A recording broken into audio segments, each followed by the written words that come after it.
Buridan's bridge paradox. There's something hauntingly beautiful about paradoxes.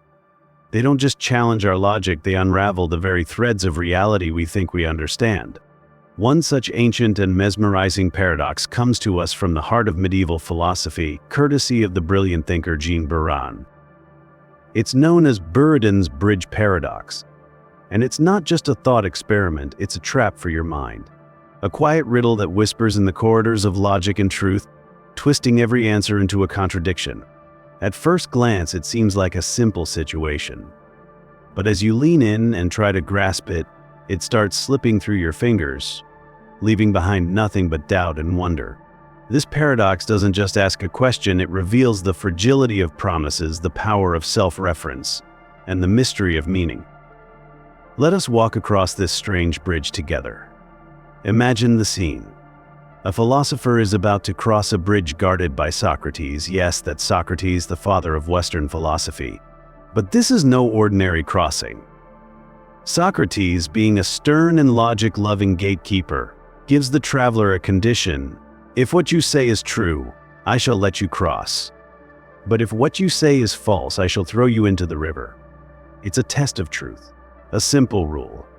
Truth earns passage. Falsehood earns punishment. So the traveler thinks for a moment and then says, "You will throw me into the river." That's it. Just one line. But it detonates the entire structure of the test. Because now Socrates is caught in a web of contradictions. If the traveler is speaking the truth, then Socrates must throw him in. But wait, if he does throw him in, that means the traveler was right, and therefore telling the truth. Which means Socrates should let him cross. But if Socrates lets him cross, then what the traveler said was false. And if it was false, Socrates should have thrown him in. Around and around it goes. A perfect circle of contradiction, a logical noose that tightens the more you try to escape it. What makes Buridan's bridge so chilling isn't just the loop itself, it's the realization that it's airtight. There's no loophole, no clever trick to resolve it. Socrates, the wise, is paralyzed by a rule that seemed so clear only moments ago. The test of truth collapses under the weight of a sentence that refers to the test itself. Self-reference is the ticking bomb hidden inside logic. And that bomb explodes here. Much like the liar's paradox, this statement is false. The bridge paradox hinges on a sentence that destabilizes itself by referring to its own outcome. It's not just about being true or false. It's about being both and neither, and about what happens when logic runs into its own reflection. The bridge becomes more than wood and stone. It becomes a mirror. And what it shows is something philosophers have wrestled with for centuries. I think for a moment about what it means to say something is true. We like to believe truth is objective, simple, almost mechanical. But Buridan's traveler weaponizes truth, turning it into a riddle that collapses the very test designed to measure it. The condition Socrates gave, that truth leads to crossing and falsehood to punishment, assumes that sentences are simple, static things. But in reality, truth is slippery. When a sentence comments on what will happen because of its own truth or falsehood, it short-circuits the system. It's as if a road sign says, "Ignore this sign. What do? If you obey, you disobey. If you disobey, you obey." That's the exact loop that traps Socrates here. The bridge becomes a place of suspended decision, where logic eats its own tail. What's more fascinating is that this paradox foreshadows modern dilemmas in computer science, language theory, and even AI. Self-reference is at the heart of many of the hardest problems in logic. Gödel's incompleteness theorems, which shook mathematics in the 20th century, rely on a similar trick, statements that refer to themselves in a coded way, asserting their own unprobability. The halting problem, posed by Alan Turing, also leans on the impossibility of predicting what a machine will do when it's given its own blueprint.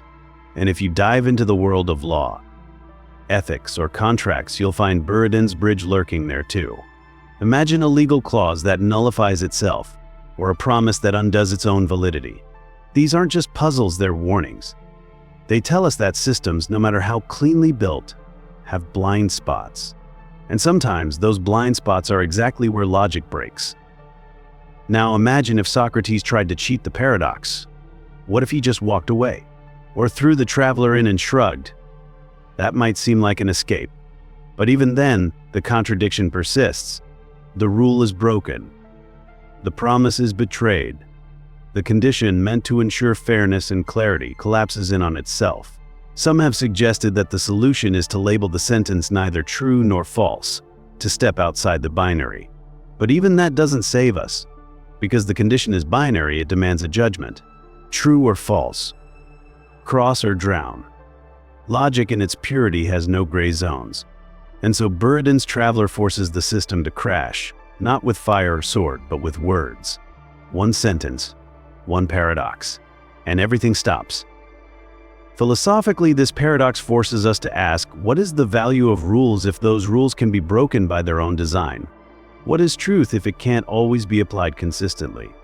And what is logic if it can be defeated by clever language? These aren't just academic questions. They bleed into ethics, politics, programming, even human relationships. Have you ever made a promise that changed its meaning depending on how it was interpreted? Have you ever told a truth that felt like a lie, or a lie that contained some truth? Buridan's bridge reminds us that meaning isn't a fixed point. It's fluid, contextual, vulnerable to contradiction. And sometimes the most dangerous thing in the world is a perfectly phrased sentence. And now we come to the human side of the paradox. Let's step away from Socrates and logic and think about the traveler. He knew what he was doing. He crafted a statement designed to trap the system. But why? Was he being mischievous? Desperate? Testing the rules? Maybe he didn't want to cross at all. Maybe he just wanted to show that truth is not always just. That sometimes being right doesn't guarantee freedom, and sometimes being wrong doesn't deserve punishment. This traveler, standing on the edge of a river, turns the bridge into a battlefield, but not a battlefield of swords, a battlefield of ideas. And in doing so, he reminds us that words can be sharper than any blade. As we reflect on this paradox in the quiet hours of the night, it invites us to think not just with our minds, but with our whole being. There's a calm terror in realizing that logic itself is not always a safe haven, that truth can lead to punishment, that falsehood can grant freedom, and that in the heart of every rule is a ghost, the ghost of contradiction. We spend our lives building bridges in our careers, our relationships, our beliefs. But Buridan's bridge whispers that some bridges cannot be crossed, not because they are broken, but because they are too perfect, too exact, too fragile. They collapse under the weight of their own design. And in that collapse, we see something profound, the edge of understanding, the silence beyond reason. So the next time you face a choice that seems simple, a yes or no, a true or false, remember the traveler, remember the river, and remember that sometimes the most powerful statement is the one that makes the whole game fall apart. Logic, for all its brilliance, is still a human creation. And like all things human, it has limits. It has mysteries, it has paradoxes. Buridan's bridge is one of those mysteries. A riddle not meant to be solved, but to be felt.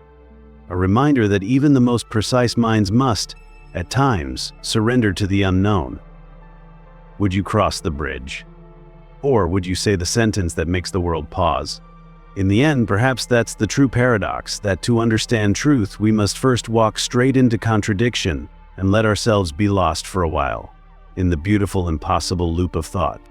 The paradox of fiction. It begins in the quiet moments. A tear trickles down your cheek as a character you've followed for hours takes their final breath. Your heart sinks when a story twists into tragedy. You rejoice, you grieve, you rage, all for people who never existed, in places you've never been, during events that never happened. This is the strange, secret power of fiction. We feel deeply for that which we know is not real. But how can this be? How is it possible to be emotionally moved by things that we fully understand are imaginary?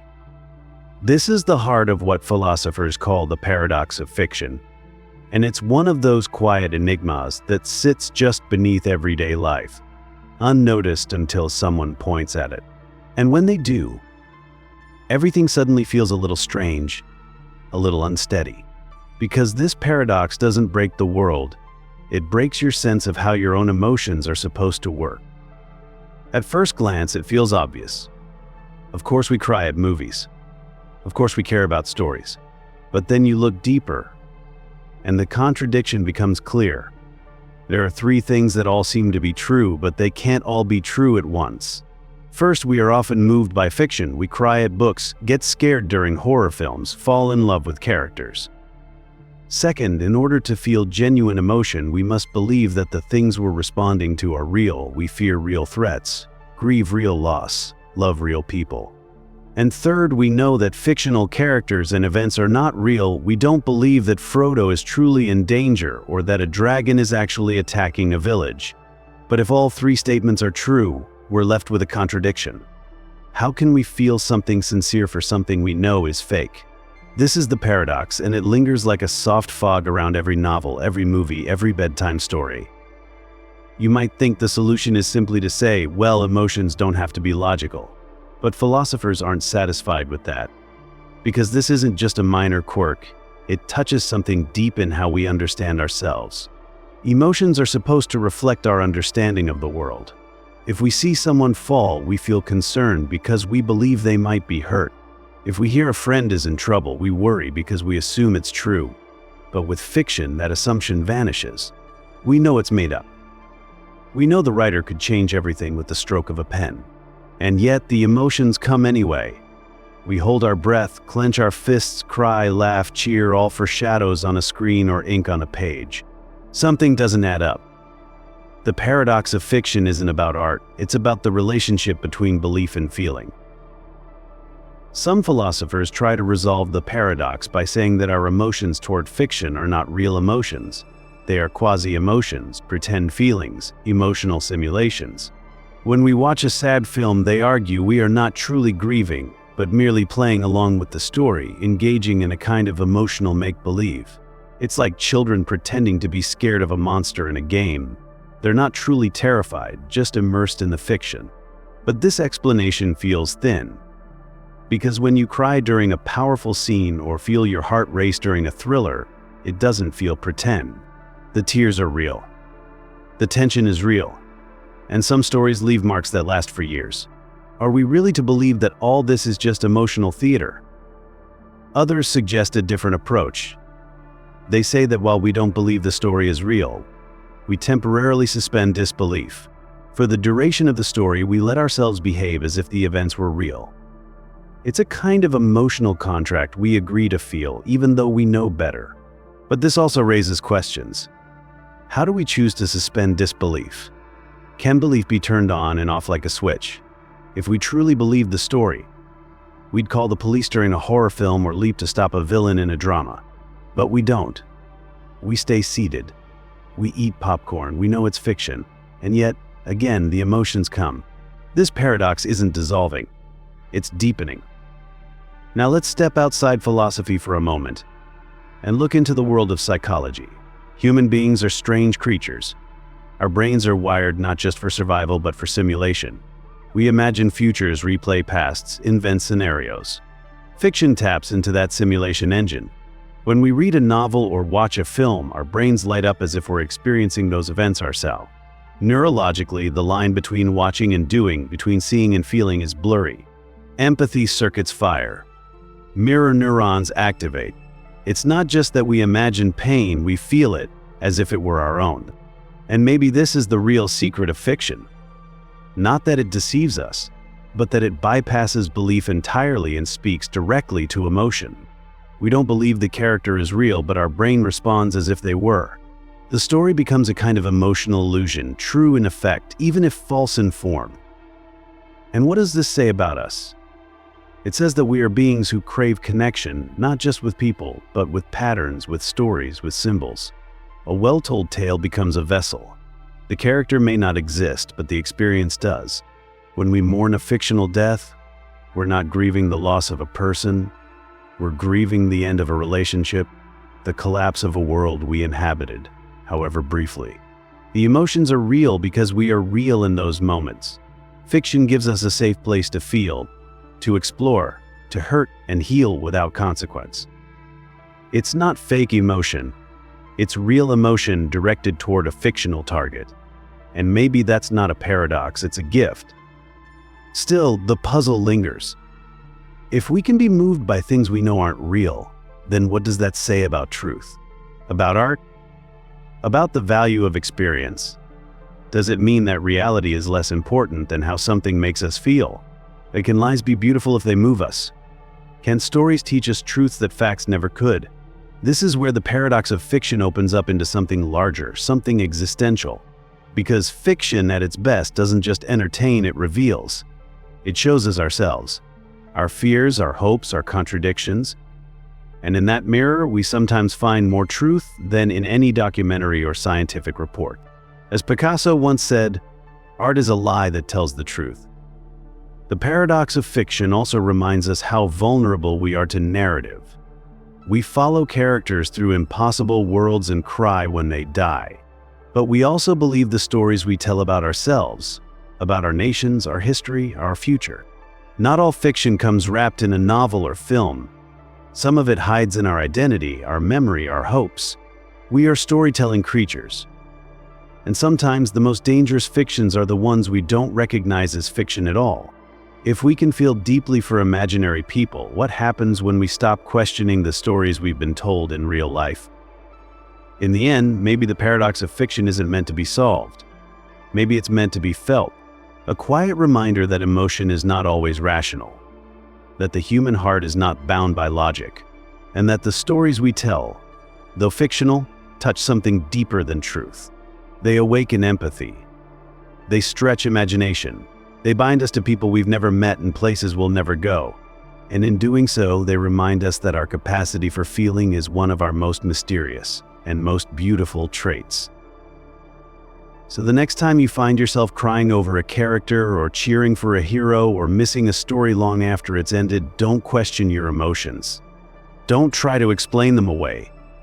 Just pause, breathe, and remember that being human means living in more than one world. The real and the imagined, the logical and the emotional, the true and the felt. That's not a flaw.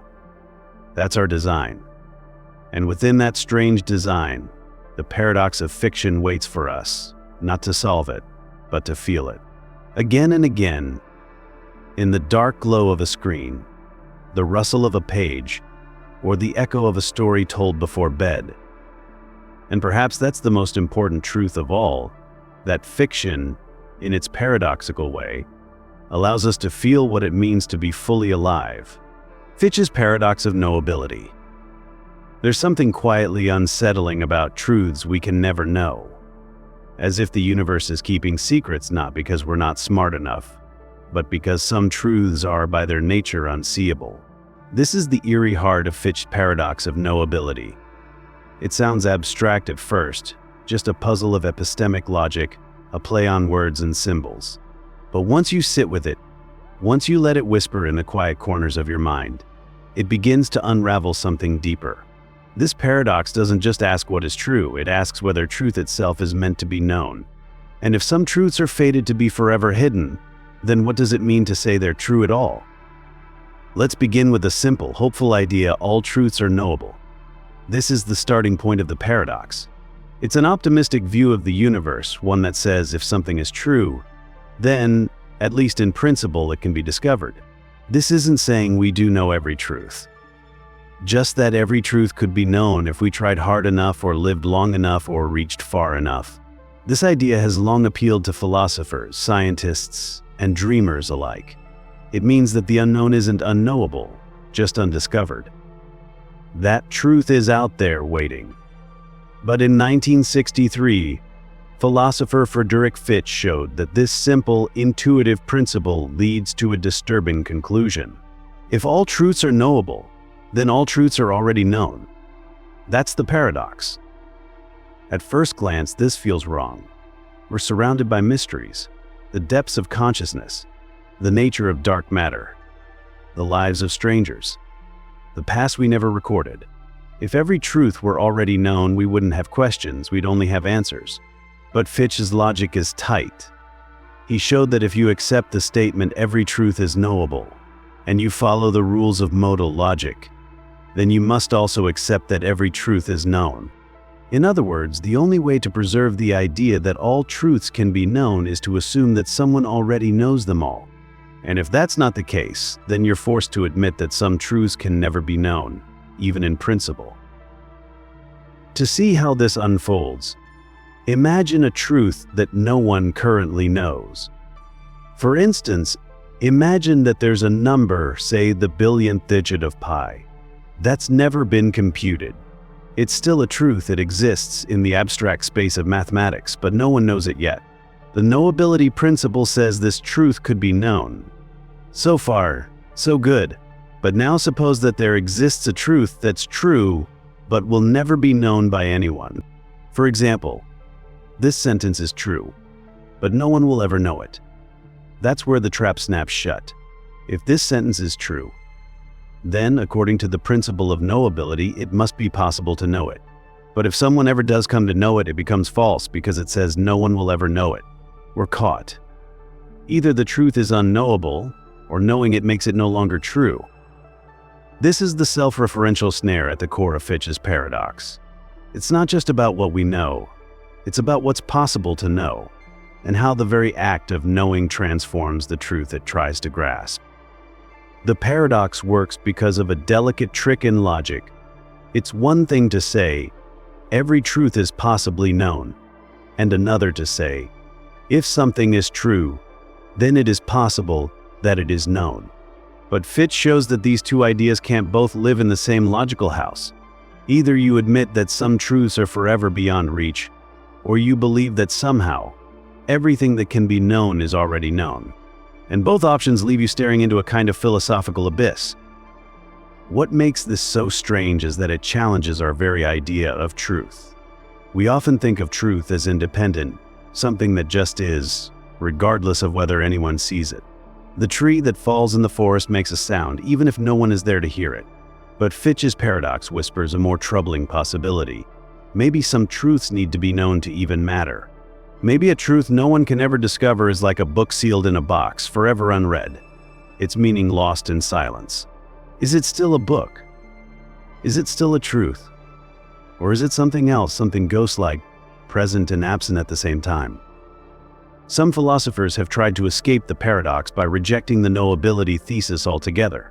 They bite the bullet and say, yes, there are truths that can never be known. The private thoughts of someone who never wrote them down. The exact number of leaves that fell in a forgotten forest centuries ago. These truths exist, but we'll never reach them, not because we lack curiosity, but because the universe has hidden them in ways that logic itself forbids us from unlocking. Others try a different route. They argue that we should modify our understanding of knowable. Maybe not every truth is knowable by us as finite beings, but perhaps they are knowable by some ideal knower. A godlike intelligence, a timeless observer who sees all. But this turns the knowability thesis into something theological, something that drifts away from human experience and into the realm of metaphysical speculation. Still, others push back against Fitch's use of logic itself.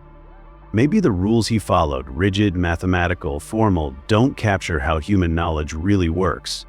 Maybe we need a different logic, one that accounts for uncertainty, for approximation, for partial knowledge. But changing the rules doesn't erase the question. It just moves the pieces. The paradox remains like a shadow at the edge of our understanding, a reminder that truth is not always what we want it to be. Sometimes it's stranger. Sometimes it's hiding. There's also a psychological dimension to Fitch's paradox. As humans, we crave certainty. We want to believe that the truth is out there waiting for us, just over the horizon. The knowability thesis is comforting. It tells us that the unknown is not unknowable, just unexplored. But Fitch pulls the rug out from under this hope. He shows that even our optimism can create contradictions, that our desire to know everything may actually blind us to the nature of truth itself. And in doing so, he turns the lights off in a room we thought we understood, leaving us alone in the quiet hum of not knowing. Yet perhaps this is not a reason to despair. Perhaps it's a call to humility. Fitch's paradox doesn't say we know nothing. It doesn't even say that most truths are hidden. It simply reminds us that knowledge has edges, and that beyond those edges lies a vast, silent landscape of truths we can never touch. And maybe that's okay. Maybe part of being human is learning to live in the space between what is true and what is knowable, between what we yearn to understand and what we are simply meant to wonder about. In a world obsessed with answers, Fitch offers us a paradox that is itself an answer, not to every question, but to the shape of questioning itself. He invites us to ask not just what is true, but what can be known, and to feel the tremble in that difference. Because in that gap we find the mystery of being conscious, curious, and limited all at once. A species that dreams of total knowledge, staring up at a universe that holds its silence like a secret. And so the next time you encounter a truth you cannot fully understand, or a mystery that remains just out of reach, think of Fitch. Think of the paradox that proved even perfect logic cannot explain everything. That some truths hide not in darkness, but in impossibility. And that to know this is, perhaps, the beginning of true wisdom. The free will paradox. You wake up in the morning and make a series of choices. You choose whether to get out of bed. You choose your clothes, your breakfast, your route to work. At least it feels like you choose. It feels like every decision is yours alone, flowing from some invisible center of control, something we call free will. But what if that feeling is just an illusion? What if your choices are not free at all, but determined by forces you don't see, don't control, and maybe never will? This is the haunting riddle at the core of the free will paradox, one of the most enduring and unsettling questions in philosophy. Because to question free will is to question the self. To wonder not just what you do, but whether you ever truly decided to do it at all. Let's begin with the dilemma itself. On one side, we have the undeniable sense of agency. We feel like we make choices. We feel responsible for our actions. Our legal systems, moral codes, and personal relationships are all built on this belief. Without free will, there would be no blame, no praise, no accountability. A person who harms another wouldn't be guilty, they'd simply be a machine playing out its programming. On the other side, however, we have the theory of determinism, the idea that everything that happens is the inevitable result of what came before it. If the universe is governed by cause and effect, if every thought and action is the result of previous events and physical laws, then how could anything we do be truly free? If your brain is just atoms obeying chemistry, reacting to stimuli, following patterns, then what room is there for choice? This is the paradox. We feel like we're free. But if everything has a cause, and we are part of that chain, then where is the freedom? If determinism is true, then everything you ever did, every word, every mistake, every triumph, was already set in motion long before you were born. The Big Bang caused the stars caused the Earth. Evolution caused your brain, and your brain caused your thoughts. If you trace it back, every choice becomes just another link in the chain. You didn't choose your genes, you didn't choose your childhood, you didn't choose the way your neurons fire, and yet you feel like you are choosing. That's the tension. That's the paradox. Some try to escape this dilemma through compatibilism. This view says that free will and determinism are not enemies, they can exist together. According to compatibilists, you are free when your actions are aligned with your desires, even if those desires have causes. So, you're not unfree just because your brain is following physical laws, you're only unfree if someone or something external is controlling you. This redefines freedom. It doesn't mean being uncaused. It means acting in accordance with yourself. But critics argue that this is just moving the goalposts. If your desires are themselves caused by factors beyond your control, your upbringing, your biology, your past, then how are you free? It feels like the illusion of freedom, not the real thing. Others take a harder stance. Incompatibilists believe that true free will and determinism simply cannot coexist. If determinism is true, then we are not free. And if we are free, then determinism must be false. Some of them, libertarians in the philosophical sense, claim that our actions do break the chain of cause and effect, that there is something in us, some immaterial soul or consciousness that can interrupt the flow and choose freely. But this creates another problem. If our actions aren't caused by anything, then they're random. And if they're random, they're not really free either. They're just accidental. So we're caught again. If we are caused, we are not free. If we are uncaused, we are not responsible. The paradox deepens. There's also the strange case of neuroscience. In recent decades, studies have shown that the brain begins preparing for an action milliseconds before we become consciously aware of deciding to act. Your hand moves toward a glass before you're even aware you've decided to pick it up. These findings suggest that the conscious mind, the part that believes it's in charge, is just watching the replay. That what we call a decision is really just the brain reporting what it's already doing. It's like a narrator joining after the fact. This doesn't prove free will is an illusion, but it adds weight to the idea that the sense of agency may be constructed, not fundamental. That we feel in control because our brains tell us a story of control after the fact. But maybe the problem lies in how we frame the question. What if we're using the wrong language? What if free will is not a binary switch on or off, but a spectrum? Some choices may be more free than others. The addict pulled by cravings may have less freedom than the person acting with calm reflection. A child raised in chaos may have fewer genuine choices than someone raised in peace. Maybe freedom isn't about being uncaused, but about being aware of the causes and learning to work with them. About shaping our habits, questioning our impulses, stretching the space between stimulus and response. This view doesn't resolve the paradox, but it softens it. It turns free will from a metaphysical riddle into a practical skill. Still, the unease remains. If we are not truly free, then what becomes of meaning? What becomes of justice, morality, creativity? Can a poem matter if it was predetermined? Can love be real if it wasn't chosen? These aren't just abstract questions, they touch the core of what it means to be human. We feel free. We feel like our choices matter. And maybe that feeling is enough. Maybe the experience of agency is what gives life meaning, even if it is, at its core, an illusion crafted by a complex, self-aware machine. And what if the illusion is the point? Evolution doesn't care about metaphysical truth. It cares about survival.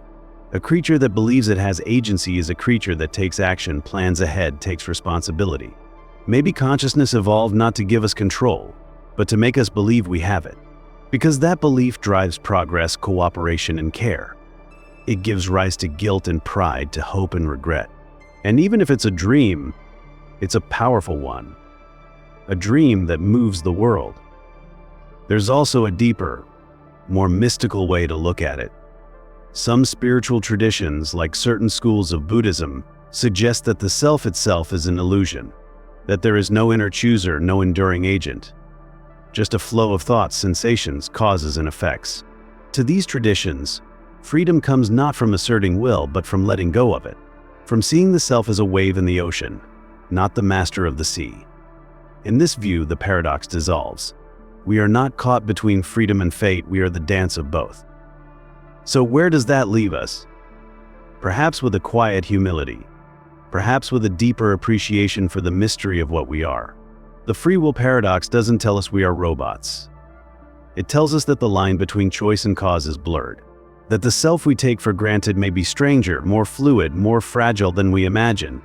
But in that fragility there is wonder, there is depth, there is space to pause, reflect, and choose, even if the choosing is itself part of the great unfolding pattern. And so, the next time you make a choice, small or large, pause for a moment. Feel the weight of the paradox. Ask yourself, am I choosing or am I playing out a script? And then choose anyway. Not because you know the answer, but because the question itself is what makes you human. A being suspended between cause and freedom, between reason and mystery. A flicker of will in the currents of the cosmos. Goodman's paradox. Some paradoxes are loud. They announce themselves with bold contradictions and thunderous dilemmas. Others are subtle, creeping into your thoughts quietly, twisting your understanding without ever raising their voice. Goodman's paradox is one of the quiet ones. It doesn't shout. It doesn't shock. Instead, it calmly walks into your understanding of logic, slips something peculiar into your pocket, and leaves you wondering why your sense of reason suddenly feels unstable. It's not about time travel or illusions, it's about color. Or rather, about how we describe and predict the world. But beneath its simple surface lies a deep and puzzling truth, that what we think of as evidence, reason, and even understanding may be more fragile than we ever imagined. At the heart of Goodman's paradox is a challenge to something we take for granted, the idea of induction. Inductive reasoning is how we make sense of the world by observing patterns. If we've seen 100 emeralds and every one has been green, we conclude that all emeralds are green. If the sun has risen every morning in our lives, we assume it will rise tomorrow too. This kind of reasoning isn't absolute, but it feels reliable. It's the foundation of science, habit, and even hope. But Nelson Goodman, a 20th century philosopher, asked a strange question. What if our understanding of patterns isn't as stable as it seems? What if there's a hidden flaw in how we learn from the past? To explore this, Goodman invented a new word. Not a nonsense word, but a deliberate twist on a familiar concept. The word is GRU. An object is called GRU if it is green before a certain time, let's say the year 2050, and blue afterward. So imagine you have a basket of emeralds, and it's the year 2025. All the emeralds you've seen are green, but since it's still before 2050, those emeralds are also GRU by definition. Now here's the problem. If you've only ever seen emeralds before 2050, and all of them are green, and therefore also GRU, what reason do you have to believe that future emeralds will be green rather than GRU? That is, what if they turn blue in 2050? You might laugh. It sounds absurd. Emeralds turning blue in 2050. That's not how the world works. But Goodman's challenge isn't about emeralds or color, it's about logic. From your limited observations, both green and GRU are equally supported. You've seen emeralds before 2050, and they've all fit both descriptions. So when you try to predict the future, which concept do you use, green or GRU? They're both consistent with the past. They both fit the data, yet they give radically different predictions.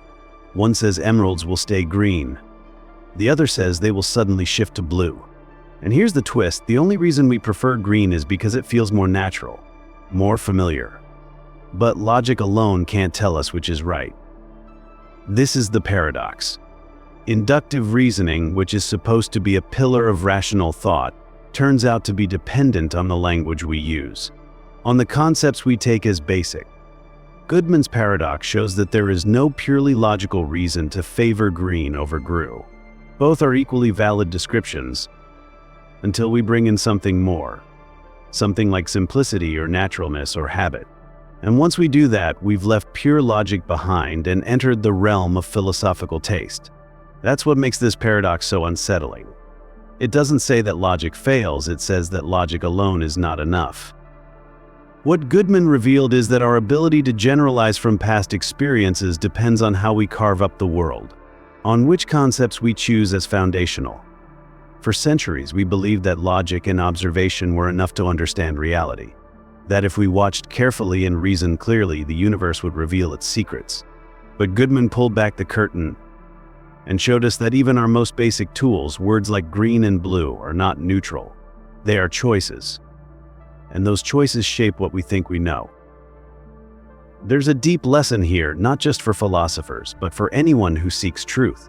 We like to think that science is built on facts, on measurements, experiments, evidence. But science is also built on concepts, on categories, labels, models, and those are human-made. That doesn't make them arbitrary, but it does make them fragile. When we observe a pattern, we think we're seeing something in the world, but often we're seeing something in our way of thinking about the world. The pattern is not just out there, it's in here, in us, in our minds. This is where Goodman's paradox touches something almost spiritual, because it reminds us that we are not passive observers of the universe. We are participants in its unfolding. The way we see shapes what we see. The language we use shapes what we can describe. And the concepts we rely on shape what we can predict. Even something as simple as green turns out to be loaded with assumptions. About stability. About time. About what we think is natural. And once we see that, we begin to wonder what other assumptions are hidden in plain sight. Goodman's paradox also shows us the limits of certainty. We crave rules. We want the past to guide the future. But the world is not a machine, it's a dance. And sometimes our steps follow a pattern, not because the pattern is absolute, but because we've chosen to see it that way. If we chose differently, if we thought in terms of grew instead of green, the future might look entirely different. This isn't just a word game. It's a mirror. It shows us that what we expect from tomorrow is deeply tied to how we describe today. And yet we don't throw away logic. We don't abandon science. Instead, Goodman urges us to examine our foundations, to ask, why do we choose this concept instead of that one? What makes a hypothesis reasonable? What makes a prediction sensible? These are not scientific questions, they are philosophical ones. And they remind us that behind every experiment is a mind, and behind every model is a metaphor. So the next time you look at something familiar, a tree, a color, a pattern, ask yourself what assumptions are guiding your gaze. Are you seeing what's there? Or are you seeing what your concepts allow you to see? Goodman's paradox doesn't ask you to abandon reason. It asks you to be more aware of it, to see how deep it goes, and to recognize that even in the smallest things, even in the color of an emerald, the universe is more complex, more slippery, and more mysterious than we ever imagined. In the end, Goodman leaves us with a question rather than an answer, a gentle challenge. What is it that makes one way of seeing the world better than another? What gives a concept its power, its simplicity, its grip on the future? And once we ask that, we can no longer assume that logic alone is enough. We must face the truth that reason depends not just on facts, but on frameworks, on how we carve the world before we try to understand it. And that, perhaps, is the true color of wisdom, not green, not blue, not grew, but the quiet glow of humility in the face of a world that continues to surprise us, not just in its answers, but in the very way we ask the questions. The paradox of hedonism. You want to be happy. It's the quiet pulse behind nearly every decision you make. You seek pleasure, comfort, peace, joy, sometimes in small ways, sometimes in grand pursuits. And at first glance, it seems obvious that the most direct way to find happiness is to chase it. To go after the things that feel good, that bring satisfaction. But the more carefully you follow this path, the stranger it becomes. Because the closer you look, the more you notice a strange reversal. The harder you try to be happy, the further it slips away. The more you focus on pleasure, the more elusive it becomes. And the moments that truly make you feel alive often come when you weren't chasing them at all. This is the paradox of hedonism, the unsettling realization that happiness cannot be pursued directly, and that the more you try to catch it, the more it evades you. It's a paradox that touches the heart of human experience. We're wired to seek pleasure and avoid pain. From birth, this instinct shapes our behavior. It makes sense. Pleasure is often a sign of things going well, safety, nourishment, success, connection. Pain, by contrast, is a signal of danger or failure. So we build lives around maximizing the good and minimizing the bad. But the paradox of hedonism asks us to pause, to notice that when pleasure becomes the goal itself, it often transforms. It becomes hollow, temporary, fragile. Think of the person who chases fun relentlessly, jumping from one thrill to the next, constantly looking for the next high. Over time, the highs diminish. The fun becomes routine, and the joy fades. The philosopher Henry Sidgwick was one of the first to frame this paradox clearly. He observed that pleasure is not something that can be obtained by aiming directly at it. Rather, it is a byproduct of engaging in other activities. Activities that absorb you, challenge you, connect you to something beyond yourself. The writer loses themselves in their work and later feels satisfaction. The musician gets lost in the flow of a melody and afterward feels joy. The parent cares for their child not to feel pleasure but out of love, and joy emerges as a result. In each of these cases, happiness comes not because it was pursued, but because something meaningful was pursued instead. It arrived uninvited, like sunlight through a window. This challenges the popular notion that the purpose of life is simply to feel good. If that were true, then pleasure would be easy to capture. But the paradox of hedonism shows us that happiness is more like a shadow. Try to grab it, and it slips away. But turn your attention elsewhere, toward purpose, creation, connection, and it follows quietly behind. Even in moments of suffering, joy can emerge. The runner, exhausted and aching, feels a quiet pride. The artist, struggling through doubt, finds a flicker of light in expression. These aren't moments of comfort. They aren't easy, but they are deeply human, and they reveal that pleasure is not the same as happiness. Modern psychology echoes this insight. Research shows that people who focus too intensely on being happy often end up feeling less satisfied.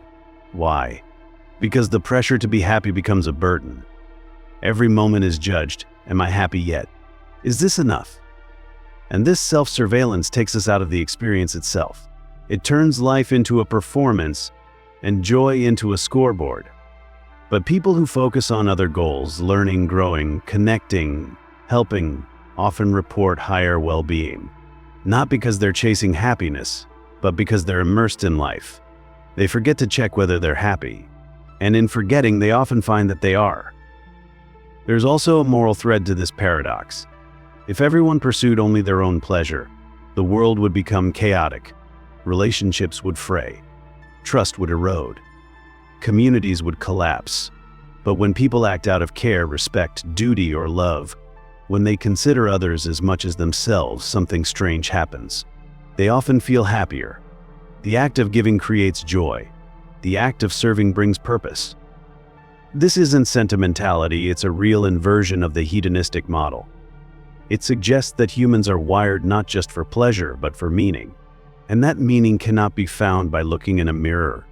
It must be found in relationship to others, to work, to nature, to the vastness of life. Consider the small joys that catch you off guard, the laughter that erupts unexpectedly, the sense of awe during a quiet walk, the warmth of helping someone without being asked. None of these are achieved by trying to feel good. They happen when your attention is elsewhere, when you're engaged in something real. The paradox is not that happiness is impossible, it's that it doesn't respond to force. It's a delicate thing, and when you chase it with greedy hands, it slips between your fingers. There's a quiet wisdom in accepting this. To live well, according to the paradox of hedonism, is not to abandon joy, but to stop making it the prize. Let joy be the echo, not the goal. Focus on the rhythm of living, not the applause at the end. And when pleasure comes, let it come gently, like a breeze that moves through an open room. This doesn't mean denying yourself comfort or refusing to enjoy life. It means recognizing that the deepest joy often comes from being fully present, rather than being constantly evaluative. It means choosing to live, not just to feel good. So how do we live with this paradox? Maybe we start by shifting our questions. Instead of asking what will make me happy, we ask, what can I give myself to? What work, what relationship, what cause, what craft can I lose myself in? We begin to notice that the richest experiences are often the most selfless ones. That happiness grows best in the soil of purpose. That the sweetest pleasures are those we didn't expect or demand. And that perhaps the goal is not to find joy, but to create a life where joy has room to grow. And in those moments when we forget ourselves, when we become so absorbed in life that we forget to wonder if we're happy, that's when happiness often finds us, quietly, gently, not as a prize, but as a companion, a soft echo of a life lived not for pleasure, but for presence. That's the paradox. That joy is real, but it only reveals itself when we stop chasing it and begin instead to simply live. The liberal paradox. We speak often of freedom, of liberty, of the right to choose for ourselves. In democracies around the world, individual liberty is a sacred principle etched into constitutions, protected by laws and celebrated in philosophy. We believe that people should be free to make their own choices, to live according to their own values, to pursue their own vision of the good life. But what happens when one person's freedom clashes with another's welfare? What if allowing someone to live as they choose makes someone else's life worse? Not by force, but by consequence. This tension is at the heart of the liberal paradox, a haunting insight introduced by the economist and philosopher Amartya Sen. It forces us to confront an uncomfortable question. Can a society simultaneously protect individual liberty and ensure collective fairness? Or must we choose between them? The paradox unfolds not through loud confrontation, but through quiet logic. Sen asks us to imagine a world in which everyone has some guaranteed personal rights, perhaps as simple as choosing what to read, where to live, or what to wear. These are minimal freedoms, the kind any liberal society would insist upon. But he then shows that in some situations, respecting those freedoms can lead to outcomes that are deeply unequal, or even unjust. More provocatively, he proves that no social system can always guarantee both complete freedom for individuals and an outcome that is socially optimal for all. There is an unavoidable conflict. The very act of respecting someone's liberty can prevent society from reaching the best outcome for everyone else. To understand this more clearly, let's walk through a simplified example. Imagine two people, Anne and Bob, each with strong preferences about who gets to read a particular book. Anne would prefer to read the book herself, but she respects Bob's love for it. Bob, on the other hand, would prefer that Anne read it. Out of courtesy, he doesn't want to take it for himself. Now suppose we insist that each of them has the personal liberty to decide what they do with the book. Anne is allowed to choose whether she reads it or not. Bob is allowed the same.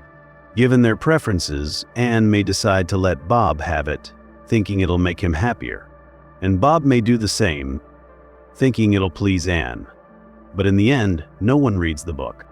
Each person's freedom and their deference to the other's preferences results in an outcome that neither wants. This small scenario illustrates a larger problem. The principle of liberty, allowing individuals to act freely, can lead to collective outcomes that are not optimal. And worse, sometimes the only way to improve the collective outcome is to override someone's personal liberty. Maybe a rule needs to be imposed. Maybe someone needs to be told, "No, you must read the book." And suddenly the freedom we value starts to disappear.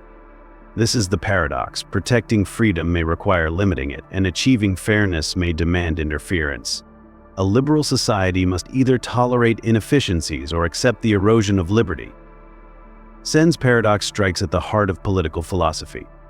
For centuries, thinkers have debated how to balance freedom and justice.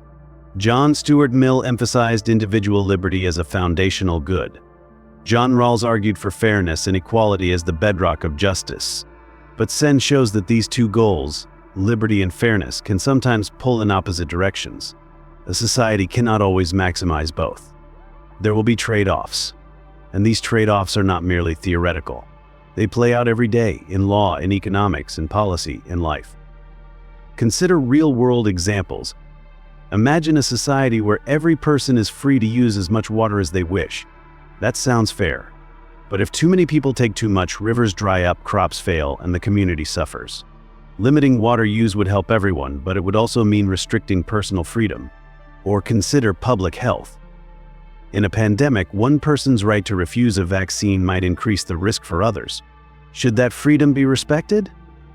Or should it be curtailed for the sake of public good? The liberal paradox shows us that such questions have no perfect answer, only difficult decisions. This realization can be deeply unsettling. We want to believe in systems that offer both liberty and justice. We want to believe that by giving everyone their rights, we will arrive at the best world. But Sen's insight is humbling. It tells us that conflicts between values are not rare, they are baked into the structure of choice itself. A perfect balance may be impossible.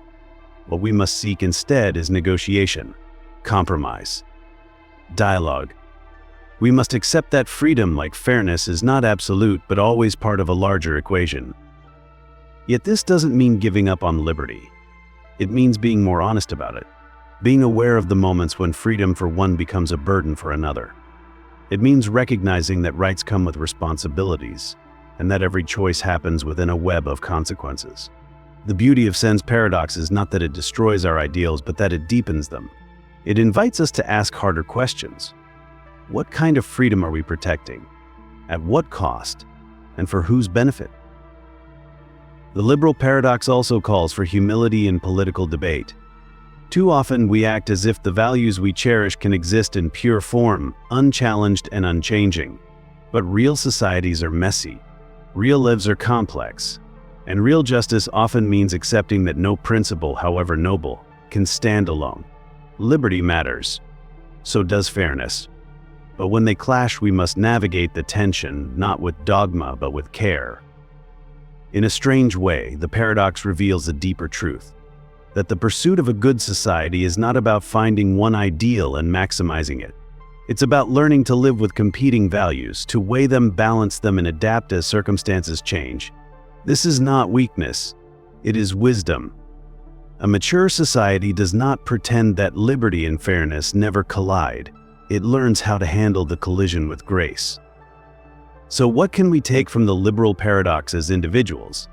Perhaps a gentler, more thoughtful approach to freedom, a recognition that my right to act must be considered alongside your right to flourish, that liberty, while precious, is not a license to ignore others, and that true freedom is found not in isolation but in relationship with others, with community, with the common good. And maybe in the quiet space between personal rights and social outcomes, we find something else, a new kind of freedom. Not the freedom to do anything, but the freedom to do what matters. Not liberty without limits, but liberty informed by love. In the end, the liberal paradox does not strip away our ideals. It simply asks us to hold them more gently, more thoughtfully, more humanely. And that, perhaps, is the real test of a free society. Not whether it avoids paradox, but whether it has the courage to live within it. The mere addition paradox. We like to believe that more happiness is always better, that a world filled with joyful, flourishing lives is preferable to one with fewer such lives. It seems intuitive. If life is good, if it's filled with meaning, pleasure, and purpose, then creating more of it should be a moral triumph. But what if adding more good lives could somehow make the world worse? What if increasing the number of people who are happy actually lowers the overall value of the world? It sounds impossible, almost absurd. And yet this is exactly the quiet nightmare at the heart of the mere addition paradox, one of the most haunting puzzles in modern moral philosophy. This paradox, also known as Parfit's mere addition paradox, was introduced by philosopher Derek Parfit in his influential work Reasons and Persons. At first glance, it seems like a purely academic thought experiment. But the more you sit with it, the more you realize that it touches something profound, not just about ethics, but about what we value in life, in humanity, and in existence itself. It challenges the way we think about well-being, the structure of our moral judgments, and even the future of the human race. Let's begin with the setup. Imagine a world, call it World A. It contains a relatively small population of people, and all of them enjoy lives of great richness and happiness. Now imagine a second world, World B, that contains all the same people from World A, living just as happily, but also contains a second group of new people. These newcomers have lives that are worth living, but only barely. Their lives are not bad, but they are modest, simple, less rich in joy, less full of meaning. According to many moral theories, World B should be at least as good as World A, perhaps even better, because it contains more happiness overall. Nothing was taken away. No one was harmed. We simply added more happy people. So far, it seems reasonable. Now imagine another world, World C. In this one, everyone has a life that's just barely worth living. There are far more people than in A or B, but none are especially happy. Their lives are filled with small pleasures, enough to be considered better than nothing, but nothing deep, nothing joyful, nothing profound. If we follow the logic that more total happiness is better, then World C, with the greatest total number of happy people, should be considered the best. But this leads to an uncomfortable conclusion, that a world full of people whose lives are barely meaningful is better than a smaller world where people thrive. We've gone from paradise to mediocrity and somehow called it progress. This is the paradox. Adding lives that are worth living seems harmless, even good. But if we keep doing it, if we keep prioritizing total happiness over individual quality, we end up with a world where everyone is just barely getting by. The joy has thinned. The depth has faded. And yet, because there are so many people, the total amount of happiness is higher. And that, according to total utilitarian logic, makes the world better. But does it really? Most of us recoil at this idea. We don't want to believe that sheer numbers can compensate for depth of life, that quantity can overtake quality. But if we try to resist that conclusion, we're forced to question the very principles of how we measure well-being. Derek Parfit called this unsettling outcome the repugnant conclusion. It's the idea that a world full of people whose lives are just above neutral, just barely positive, could be better than a world where fewer people live truly excellent lives. But if we reject that conclusion, we run into other problems. Because then we have to say that adding a happy life somehow makes the world worse, even though no one was harmed, and the new life is itself worth living. That's the mere addition. The paradox arises because neither option feels morally acceptable. If we accept the logic of aggregation, more happiness equals a better world, we end up endorsing the repugnant conclusion. But if we reject it, we're left with the strange idea that simply adding a happy life can reduce overall value.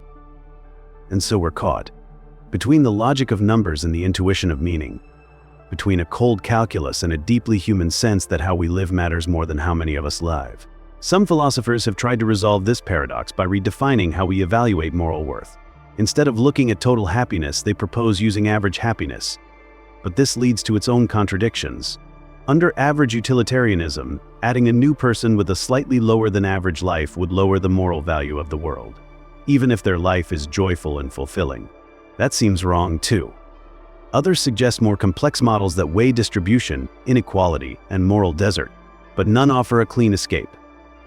What the mere addition paradox reveals is a tension between different ways of valuing life. One way sees moral worth as something additive, the more happiness, the better. Another sees it as qualitative, certain kinds of lives are more valuable than others. But these views can't always be reconciled. At some point they clash. And when they do, we're forced to ask, what kind of world should we be trying to build? A world with the greatest total sum of contentment? Or a world where lives are deeply rich, even if fewer in number? There's also an emotional dimension to this paradox. We don't just want to be alive, we want to thrive. We want others to thrive. The idea of a massive world where everyone lives gray, thin, marginally positive lives doesn't inspire us. It saddens us. Even if it passes the test of utilitarian math, it fails the test of human feeling. And maybe that matters. Maybe morality is not just about equations, but about visions. About imagining a world that resonates not only with logic, but with love, beauty, and dignity. The mere addition paradox also invites reflection on real-world questions. As the global population grows, as technology gives us new power to create life, how should we think about the future? Should we aim for more lives or better ones? Should we maximize population or deepen experience? Should policies focus on sheer welfare totals or on the richness of each life? These are not abstract questions. They shape how we think about ethics, sustainability, justice, and the long-term future of humanity. In the quiet heart of this paradox lies a deeper question: what makes a life worth living? Is it merely being above the line of suffering? Or is it something richer, joy, depth, love, purpose? If the latter, then maybe we need a new way to measure moral value, one that sees people not as units of pleasure, but as centers of meaning, as stories, as lives unfolding with potential. And perhaps in this light, the paradox dissolves not through logic, but through a shift in what we cherish. So what can we take from the mere addition paradox? Perhaps a gentle caution against reducing life to numbers. Perhaps a reminder that growth is not always good, that more is not always better, and that the quality of experience may matter more than its quantity. And perhaps, most of all, a call to build a world not just full of people, but full of lives that are deeply lived. In the end, the mere addition paradox doesn't tell us how to live, but it shows us that even the noblest goals, happiness, well-being, life itself, can become complicated when pursued blindly. It asks us not to abandon reason, but to temper it with wisdom. And in doing so, it leads us back to the timeless question, not just how many, but how well. Not just existence, but essence. Not just life, but living. Moore's paradox. There's something strange about the way we speak, not just the words we use, but the unspoken assumptions behind them. Our language reveals more than facts. It reveals what we believe, what we expect, and how we see ourselves in relation to others. And sometimes, even when the words are logically correct, they don't quite sit right. They clash with something deeper, something intuitive. Moore's paradox lives in this space. It doesn't present a contradiction in logic, but a contradiction in pragmatics, in how we use language to express what we believe. It's a paradox not of truth, but of belief. And once you hear it, it sticks with you like a riddle whispered in the dark. The paradox is named after British philosopher G.E. Moore, who first brought attention to the peculiar form of statements like this: "It's raining, but I don't believe that it is." At first glance, the sentence seems entirely possible. It could very well be raining, and it's also possible that someone doesn't believe it. So there's no formal contradiction. Each part of the sentence can be true. And yet, saying it out loud sounds wrong. Deeply wrong. It strikes the ear like a glitch in a conversation, like a thought that can't fully exist. You can imagine hearing someone say it, and immediately feeling that something is off, not logically but mentally. It feels insane even though it's not technically contradictory. That's the paradox. It's perfectly possible for P, but I don't believe P to be true. Yet it's incoherent for someone to assert it. Because when we speak, we're not just stating facts, we're revealing our mental states. And asserting a sentence like "it's raining" implies that you believe it's raining. That's part of what makes assertion meaningful. So to follow that up with "but I don't believe it is" creates a clash, not between the sentence and the world, but between the sentence and you.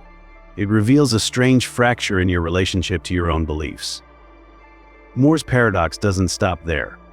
You can flip it and get a second version: "I believe it's raining, but it isn't."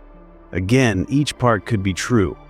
Maybe you sincerely believe it's raining, but you're wrong.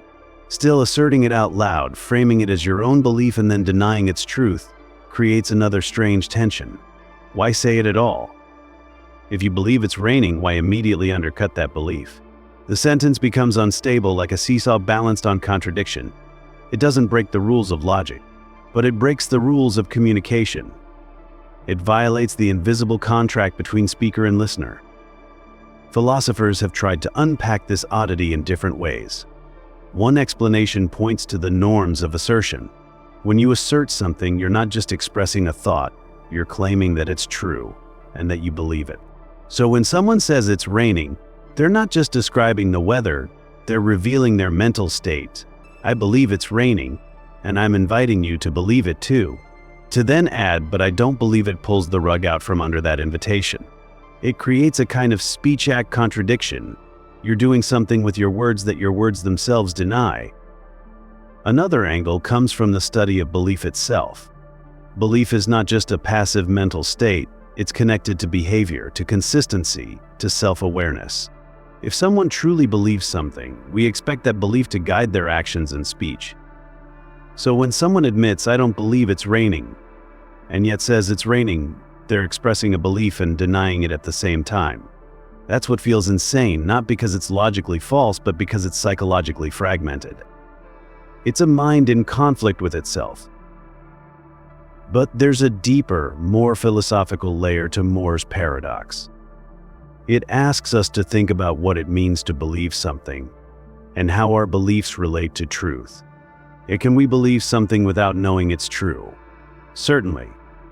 Can we know something is true without believing it? That's harder. Belief seems to be tied to what we think is true, not just what is true. And yet, Moore's paradox reveals that this relationship can break down. That someone can say something that's true, but not believe it, or believe something, and know it's false. And when they try to express that fracture, the words start to come undone. This paradox also appears in quieter ways in everyday life. Imagine someone saying, "I know smoking is bad for me, but I don't really believe it." Or, "I know I'm going to regret this, but I don't believe it'll be that bad." These aren't textbook versions of the paradox, but they echo its rhythm. They reveal the strange space between knowledge and belief, between thought and action.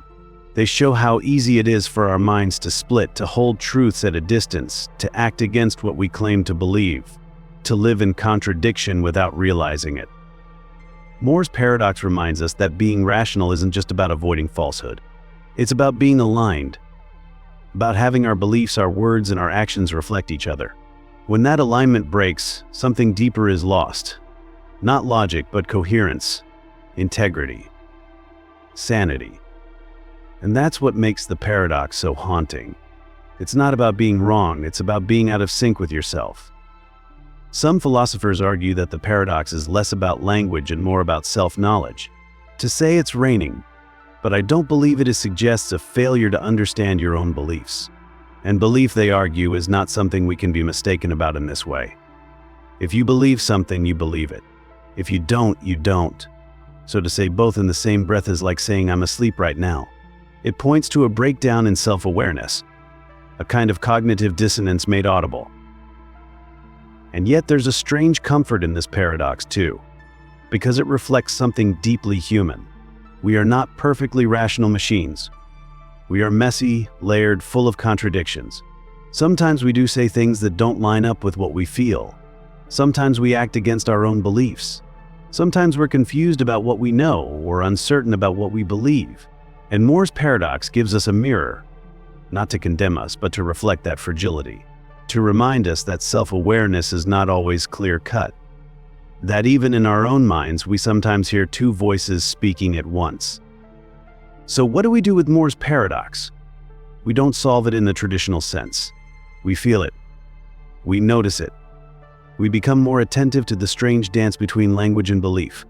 And perhaps we learn to listen more carefully to ourselves and to others, to hear when something sounds off, not because it's false, but because it's fractured.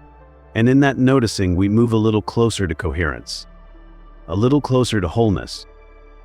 In the end, Moore's paradox isn't about proving anything. It's about revealing something. The delicate threads that connect what we say, what we believe, and who we are. The way language can echo truth or expose its absence. And the quiet, uncanny feeling that even in a world of perfect logic, the self can still be a puzzle, one that speaks in paradoxes even as it searches for understanding. The omnipotence paradox. The notion of an all-powerful being is deeply woven into the fabric of human thought. Across cultures and centuries, the idea of omnipotence, absolute power, has inspired awe, reverence, worship, and wonder. To imagine a being that can do anything, create anything, change anything, is to peer into the very limits of possibility. But there is a question, whispered like a riddle through the ages, that casts a peculiar shadow over this grand vision. A question that seems so simple, and yet, if you follow its logic, everything begins to unravel. Can an omnipotent being create a rock so heavy that even it cannot lift it? This is the omnipotence paradox.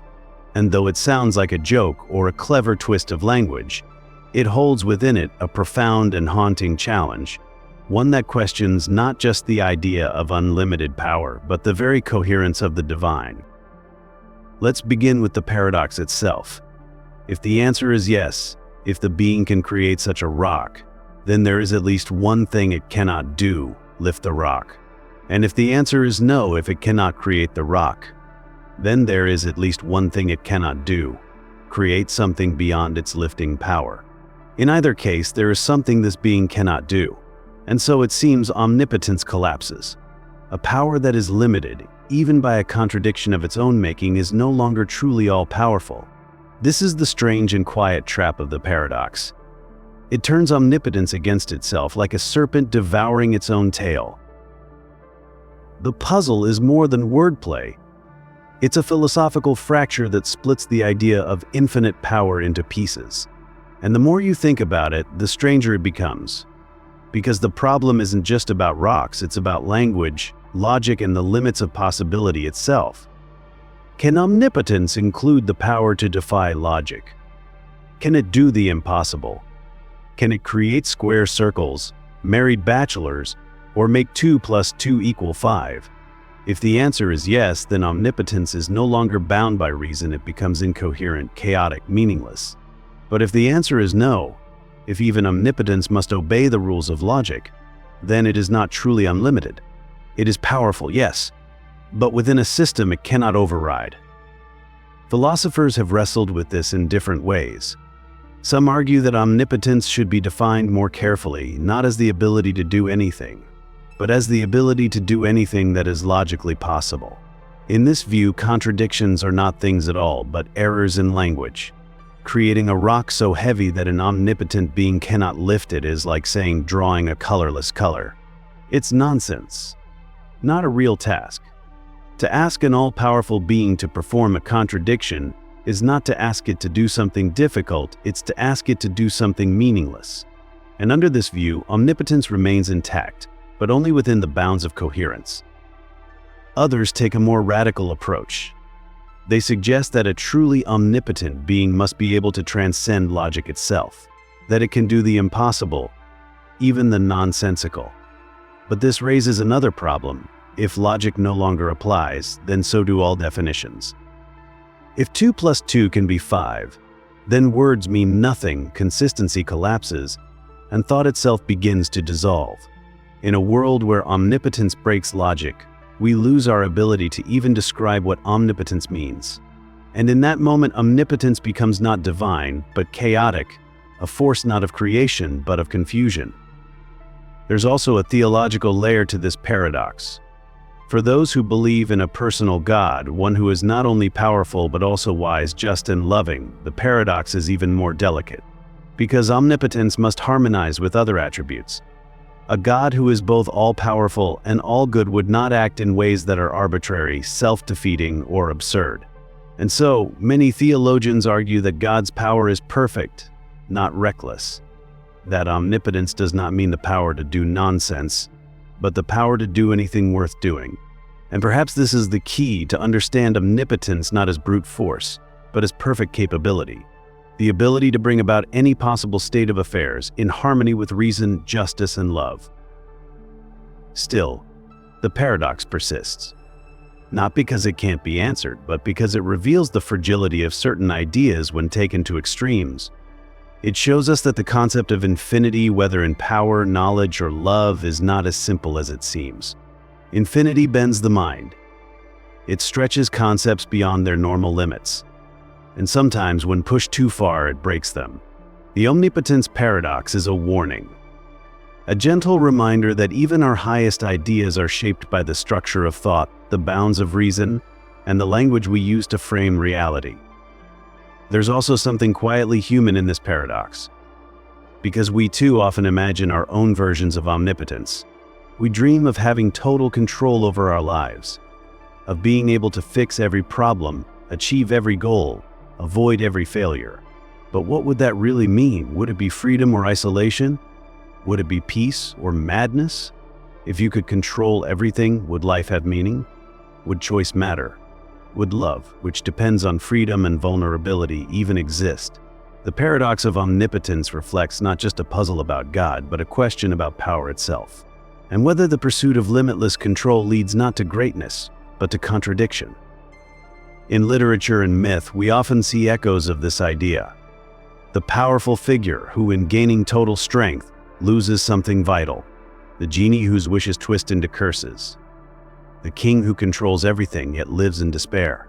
These stories suggest a quiet truth, that some limits are not constraints but gifts, that to be finite is not to be flawed but to be grounded, real human, and that perhaps true power is not the ability to do everything, but the wisdom to know what not to do. So where does this leave us? The omnipotence paradox doesn't destroy the idea of a powerful being. It simply asks us to be more careful, more thoughtful, in how we define that power.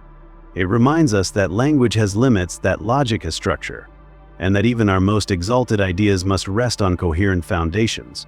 It invites us not to dismiss omnipotence, but to refine it, to see it not as the power to perform contradictions, but as the capacity to bring about all things that can be meaningfully brought about.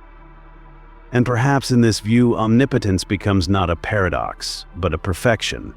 Not a chaos of impossible tasks, but a harmony of all that is possible, wise and good. Not a being that lifts unliftable rocks, but one that lifts us quietly, patiently out of the paradoxes of our own making.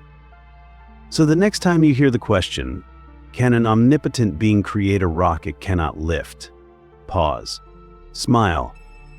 And remember that the most powerful truths are often not the ones that shatter logic, but the ones that hold it together.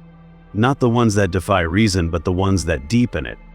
And in that silence between contradiction and clarity, the paradox whispers, not of limits, but of understanding. The Preface paradox. There's a certain quiet humility in knowledge. No matter how confident we are in what we know, there's often a whisper in the back of our minds, a sense that some piece of it might be wrong. We double-check our answers, we look again at the facts, we make room for uncertainty. And yet, when we look at knowledge as a whole, this humility creates a strange tension, a paradox. Because sometimes the more rational we try to be, the more our beliefs seem to contradict one another. This is the subtle mystery at the heart of the Preface paradox, a quiet dilemma that emerges not from extremes, but from ordinary, reasonable thinking. It's not about abstract logic or philosophical trickery, it's about how we live with belief and doubt at the same time. Imagine you're writing a book. You've spent years researching it, carefully crafting each chapter, checking every source. You believe every claim you've written. If you didn't, you wouldn't have included it. And yet, when it comes time to publish, you add a short note at the beginning, a preface. In it, you say something like, "Although I believe all the statements in this book are true, I must acknowledge the possibility that some of them may be mistaken." This is not a contradiction. It's a sign of intellectual honesty. You're acknowledging human fallibility, the possibility of error, the limits of certainty. But now, look closer. You are essentially saying, I believe each individual claim is true, but I also believe that collectively at least one of them might not be. And that's where the paradox begins to stir. The Preface paradox, first described by philosopher David Mackinson in 1965, presents a fascinating clash between two rational attitudes. On one hand, it's perfectly rational to believe each of the individual statements in your book. Each has been carefully considered, supported by evidence. But on the other hand, it's also rational to believe that at least one of them might be false. After all, in any sufficiently large collection of beliefs, error is likely. History, science, and human experience all support this. But now you're caught in a curious position. You believe P1, P2, P3, Pn, but you also believe not all of P1 through Pn are true. You believe every brick in the wall is solid, while also believing that one of them isn't. A quiet contradiction, hidden beneath layers of rational thought. At first glance, this might seem like a trivial inconsistency, just a quirk of language. But the paradox reveals something deeper about the nature of belief. In logic, beliefs are supposed to be closed under conjunction. That is, if you believe A and you believe B, then you should also believe A and B. But the Preface paradox shows that in real life, belief doesn't always work that way. You can believe many things individually while also doubting them collectively. And this isn't irrational, it's realistic. It reflects how we actually navigate the world, balancing conviction with caution. Philosophers have wrestled with this. Some argue that we should revise our understanding of belief, that we shouldn't treat belief as something that must always be logically consistent, but rather as something more fluid, more human. Others propose a distinction between full belief and credence, a kind of graded belief or confidence level. Maybe you have high credence in each claim, but not full, absolute belief. This would allow you to believe the book is mostly correct, while still doubting its perfection. But even this doesn't fully resolve the tension, because in the end the paradox arises not from any one belief, but from the structure of belief itself. There's also a psychological dimension here. The Preface paradox mirrors the way many of us feel about our own beliefs. We trust our memories, our perceptions, our reasoning, but we also know that we make mistakes. That memory fades. That reasoning can be flawed. So we walk through life with a strange duality, confident in what we know, and yet open to correction. This humility is not weakness. It's a kind of intellectual strength. It means we are learning, evolving, adjusting, but it also means we live with a low-level contradiction at all times. We believe and we doubt. We affirm and we hedge. We say yes, and then quietly add, but maybe not. The paradox also echoes larger themes in science and philosophy. In science, we build models, test hypotheses, construct theories. We believe them until better evidence comes along. Every scientific paper is, in a sense, a Preface paradox. It asserts its findings while acknowledging the possibility of error. The entire scientific method is built on this dual belief that we can know and that our knowledge is provisional. And in ethics, we often find ourselves torn between individual convictions and systemic humility. We may believe each of our moral judgments is right, yet still admit that we could be wrong about some. This tension is not failure. It's the nature of living in an uncertain world. What the preface paradox teaches us is not how to avoid contradiction, but how to live with it wisely. It shows us that belief is not a binary switch, on or off, true or false. It's a tapestry of trust woven from experience, reason, and hope, and sometimes the threads don't align perfectly. That's okay. The goal is not perfect consistency, but thoughtful awareness. To believe with care, to speak with humility, to assert with the quiet echo of doubt behind us. In a deeper sense, the paradox is a mirror. It reflects the nature of human thought, its complexity, its nuance, its vulnerability. It reminds us that to be rational is not to eliminate all error, but to expect it, account for it, and move forward anyway. And in that, there is beauty. Because the preface, the little admission of uncertainty, is not a sign of weakness. It's a gesture of respect. To the truth, to the reader, to the possibility that tomorrow we might learn something new. So the next time you feel confident in your beliefs, but also quietly unsure, remember the preface paradox. Remember that this tension is not a flaw, but a feature of honest thinking. And in that space, between certainty and humility, you'll find something profoundly human. Not perfect knowledge, but a deeper kind of wisdom. One that believes enough to speak and doubts just enough to listen. The rule-following paradox. We live by rules. We follow them when we speak, when we walk, when we count, when we love. Language is ruled. Society is ruled. Even our thoughts, shaped by grammar and pattern, seem to follow an invisible code. Rules give us structure. They offer guidance. They let us repeat actions, teach others, correct mistakes. But there's a riddle hidden inside this trust in rules. A soft but persistent whisper. What does it mean to follow a rule? If a rule is just a guideline, how do we know we're applying it correctly? And if all interpretations of a rule depend on further rules, then where does the meaning ever truly begin? This is the rule-following paradox, one of the deepest and most mysterious puzzles in philosophy.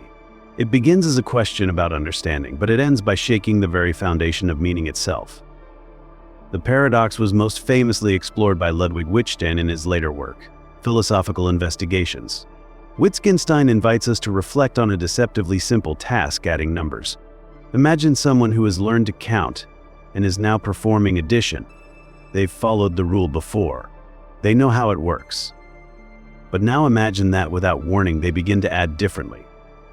You ask them to continue the sequence 2, 4, 6, 8, and they write 10, 12, 14, 16, 18, 20, 23. You stop them. Wait, you say, that's wrong. But they look at you calmly and reply, no, it's what I meant to do. I was following the rule I learned. I just interpreted it differently. What can you say? You could point to the rule of even numbers, but they might respond, that's just how you interpret it. I interpret it this way. Continue adding 2 until 20, then jump by 3. You could explain what you meant when you taught the rule. But now the question becomes sharper. What guarantees that they've understood the rule the same way you do? Is there something inside the rule that forces a certain behavior? Or is every application of a rule an act of interpretation? If so, then how do we distinguish between correct and incorrect uses? How do we stop the chain of doubt? This is the paradox. Any rule can be interpreted in multiple ways, and every attempt to clarify the rule just introduces another rule, one that itself needs to be interpreted. The chain never ends. If following a rule depends on interpretation and interpretation requires further rules, then where does the process ever begin? How can we say someone is really following a rule rather than just acting in a way that we happen to agree with?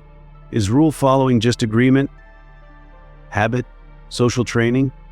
Or is there something deeper, something that binds meaning to action? Wittgenstein's answer is unsettling.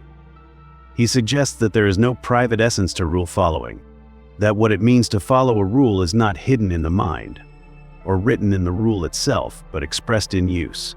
It is something we do together, in a shared space of practices, customs, and expectations. The rule has no life apart from its application.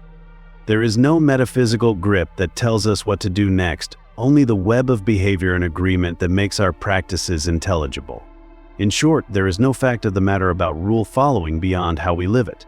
And that realization shakes the foundation of meaning. Because if rules don't determine their own application, then language becomes fragile. Meaning becomes social. It lives in the dance between people, not in the rulebooks we create. The rule-following paradox shows that understanding is not a matter of decoding messages, but of participating in forms of life.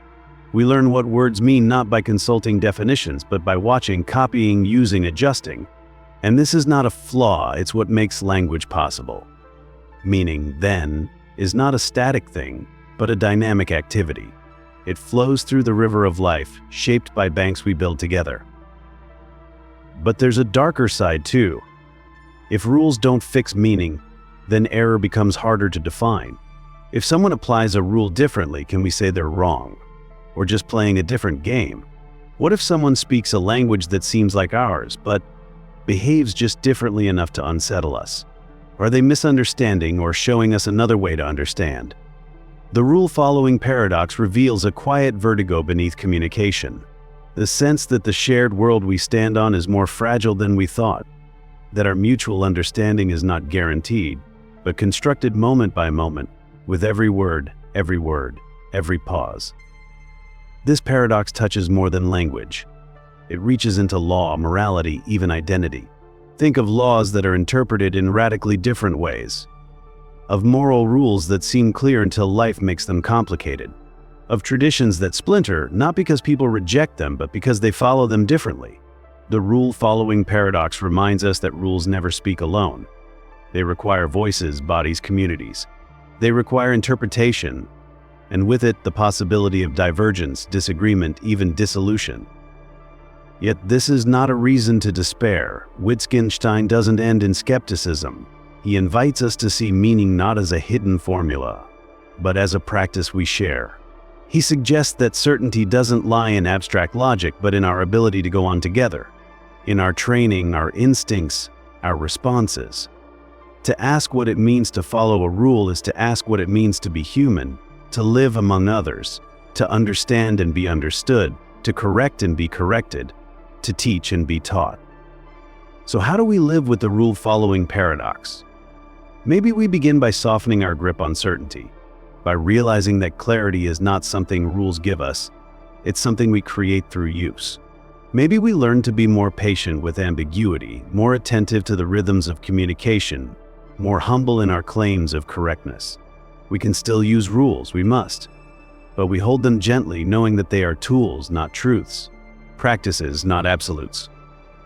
And perhaps that is the quiet wisdom in this paradox, that the stability we seek is not found in the rule itself, but in the life around it, in the countless shared moments that give it shape, in the way we look to others, mimic their gestures, hear their tone, feel their pauses.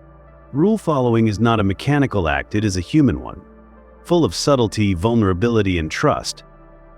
So the next time you catch yourself wondering, am I following this rule correctly? Pause. Ask not just what the rule says, but how it lives. Ask what it means in practice, in community, in life. And know that to follow a rule is not to solve a puzzle, it's to join a pattern. A pattern older than logic, deeper than language, and endlessly unfolding in the dance of being together. The white horse paradox. Language is full of traps. We walk through sentences thinking we know what we mean, what others mean, until suddenly we don't. Words slip. Categories blur. And the most familiar things, objects, names, colors, begin to dissolve into questions. The white horse paradox is one of those questions. A quiet but powerful paradox that asks, is a white horse a horse? And though your instinct may be to laugh or shrug it off, once you sit with it, you begin to feel the ground shift beneath you. Because this ancient paradox is not really about horses. It's about identity, language, classification, and the limits of reason itself. The paradox comes from ancient China, from a philosopher named Gongsun Long, who lived during the Warring States period. In one of his most famous dialogues, titled "A White Horse is Not a Horse," Gongsun Long argues something that seems absurd on its face, that a white horse is not, in fact, a horse. At first, it sounds like a trick, a clever word game. But as the argument unfolds, it reveals a subtle and profound challenge to how we categorize the world. Let's begin with the basic claim: a white horse is not a horse. Instinctively, you reject it. Of course, a white horse is a horse.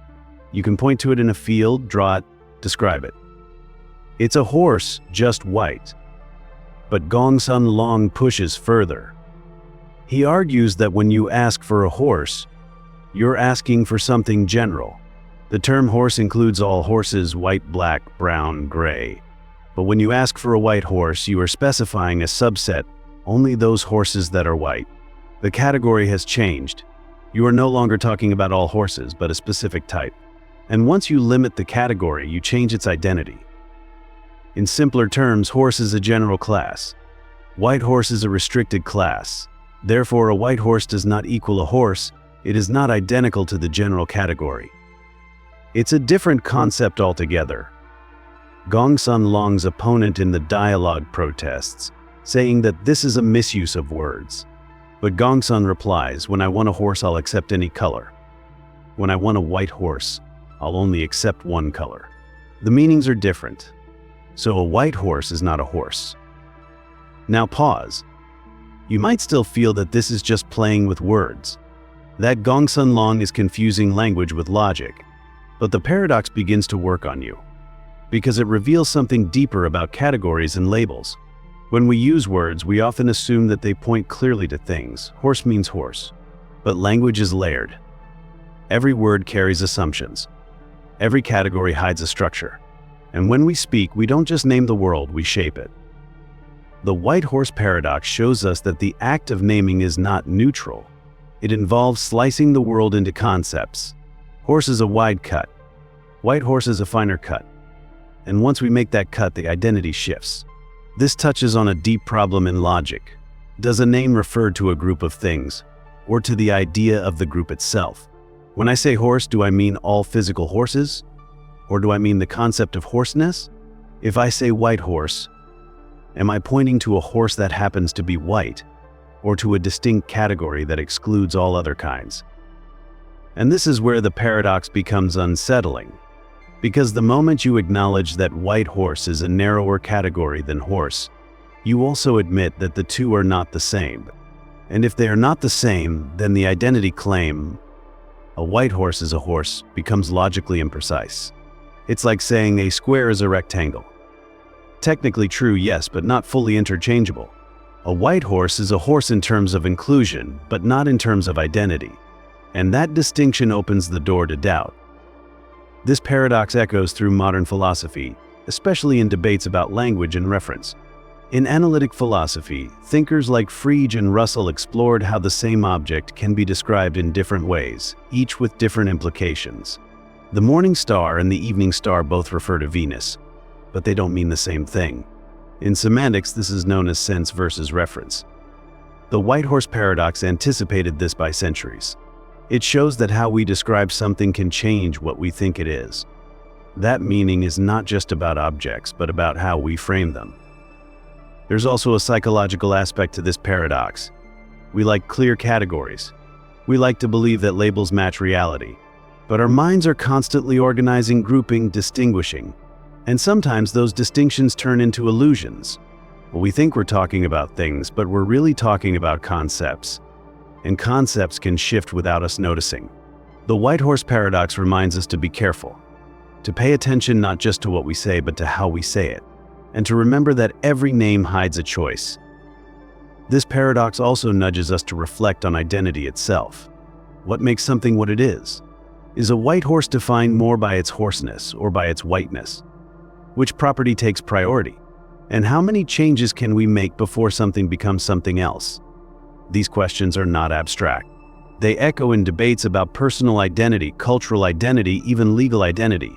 They remind us that things are rarely just one thing. They are layered, shifting, multiple. A white horse is a horse, and yet, not just a horse. It is a category within a category, a concept within a larger frame. Some modern interpretations of the paradox suggest that Gongsun Long wasn't denying reality but exposing the limits of classification. He was showing that logic depends on language and language depends on perspective. In that sense, the paradox is not an error, but a mirror. It reflects our need to simplify the world and the danger of forgetting that simplification is always a choice. We create categories to manage complexity, but those categories are not the world itself. They are tools. And like all tools, they can mislead if we mistake them for the truth. So what do we take from the white horse paradox? Not that language is useless, not that logic is broken, but that our understanding is always shaped by how we frame the question. That even the most obvious truths, a white horse is a horse, carry assumptions we rarely notice. And that part of wisdom is learning to step back and ask, what do I really mean when I say this? What am I including? What am I excluding? In doing so, we begin to see that the world is not made of fixed identities, but of shifting perspectives. And perhaps that is the deeper lesson here. That clarity is not always about finding the right answer, but about noticing the questions we didn't realize we were asking. That a simple statement can hold a quiet complexity, and that philosophy at its best does not give us certainty, but deepens our awareness of uncertainty. So the next time you see a white horse, on a hillside, in a dream, or in the folds of thought, pause. Ask yourself not just what it is, but how you know. What words brought it into being? What categories made it familiar? And what might be hidden just behind the name? Because sometimes when we look more closely, we find that the simplest truths hold the most mysterious paradoxes. And a white horse is not quite a horse. And maybe in that mystery we learn to see more clearly. The Burali Forti paradox. Infinity has always stirred something deep within us. It inspires awe, wonder, even fear.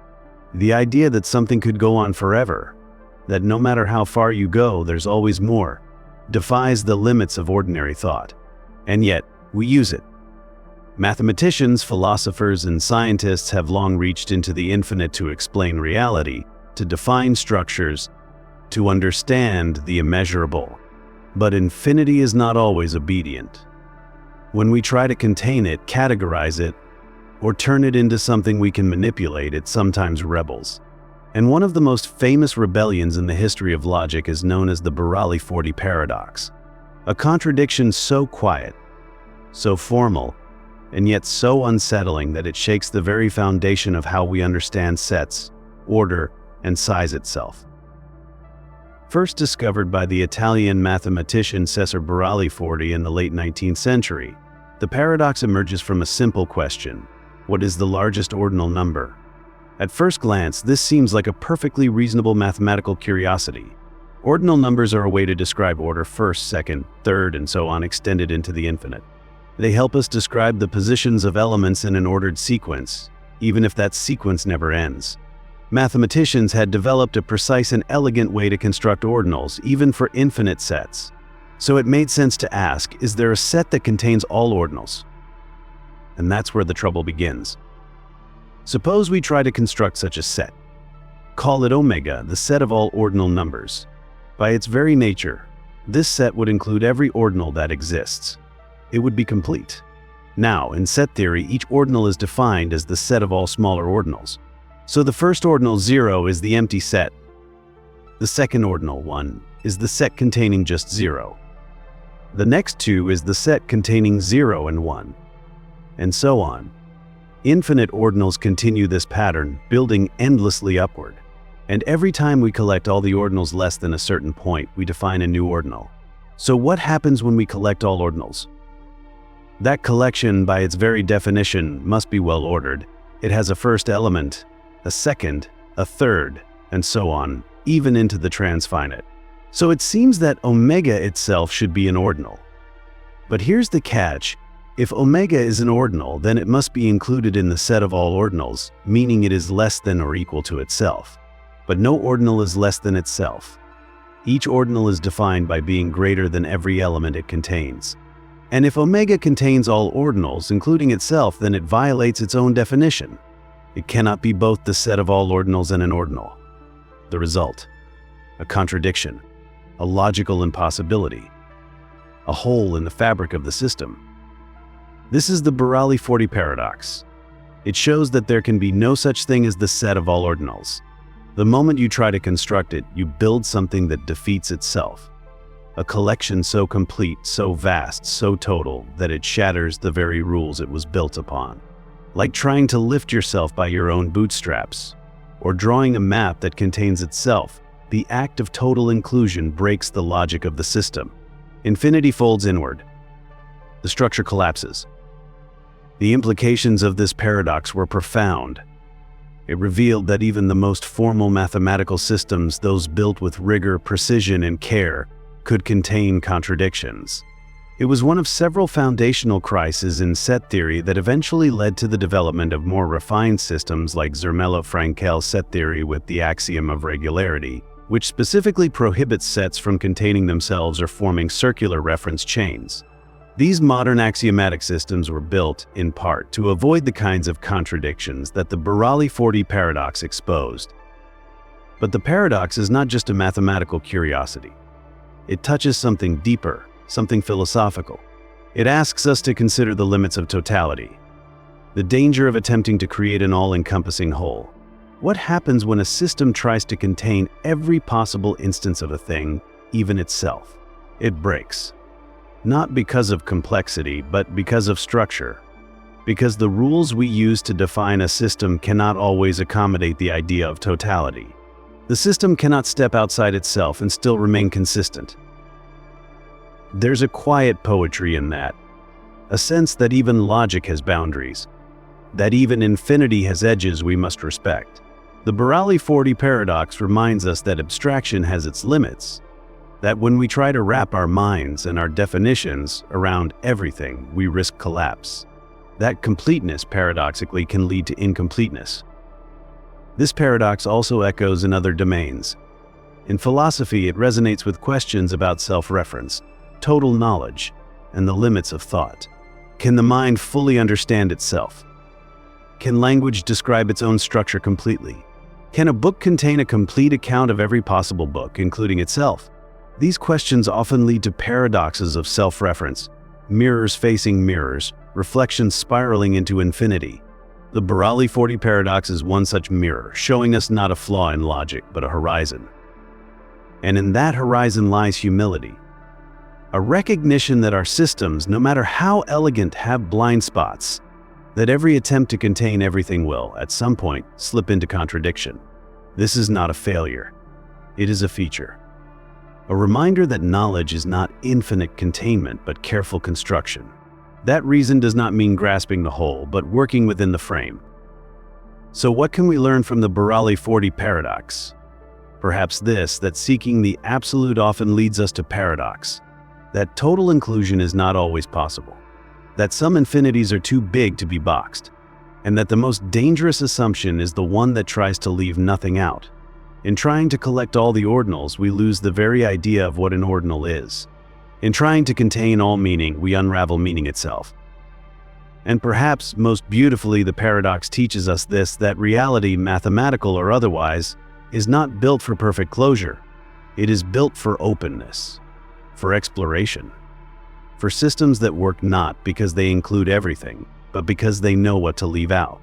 The infinite still beckons, but we approach it with care, knowing that some doors, once opened, lead not to clarity, but to contradiction. So the next time you find yourself imagining the largest set, the greatest structure, the total collection, pause. Listen for the whisper of Burali Forti, the quiet reminder that some wholes are too whole, that some infinities are unstable, and that in every attempt to grasp the all, we may just grasp the impossible. The paradox of the court. Sometimes justice folds in on itself. A promise made to enforce fairness turns into a trap. A case that seems clear becomes impossibly tangled, not because of its complexity, but because of its structure. The paradox of the court, also known as the paradox of Protagoras, is one such case. It's not just a legal riddle. It's a paradox that lives at the edge of language, law, logic, and trust. A story of two men, one a master of rhetoric, the other his eager student, whose agreement to honor wisdom leads them both into a quiet war of contradiction. The paradox begins with a simple arrangement. Protagoras, a legendary sophist and teacher of argument in ancient Greece, agrees to instruct a student named Euathlus in the art of law and rhetoric. In return, the student promises to pay his teacher's fee only once he wins his first court case. It seems fair. The teacher invests time and knowledge. The student, presumably without much money, promises to pay when he proves the teachings have worked, when success has been achieved. Time passes. The lessons are given. Euathlus completes his training, but for reasons we're not told, perhaps fear, or clever avoidance, he never takes on a case. He practices law in theory, but never steps into the courtroom. Protagoras grows impatient. He wants his fee.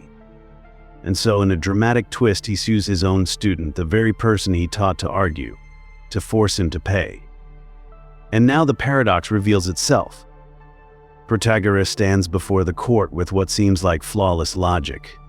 If I win this case, he says, the court will order Euathlus to pay me, so I win and get paid. But if I lose, then Euathlus has won his first case, which means, according to our agreement, he now owes me the fee. Either way, I get paid. But Euathlus, trained by the same master, has his own airtight reasoning. If I win this case, he argues, then the court has ruled that I don't have to pay, so I don't pay. But if I lose, then I still haven't won my first case, and according to our agreement, I still don't have to pay. Either way, I don't pay. And so we're left with two arguments, both valid in structure, both seemingly sound, and yet utterly incompatible. One proves the student must pay no matter what. The other proves he must not. The law, which is supposed to bring clarity, instead reveals contradiction. The teacher and student are locked in a logical stalemate. Justice cannot decide because whatever it decides collapses into itself. This is the paradox of the court.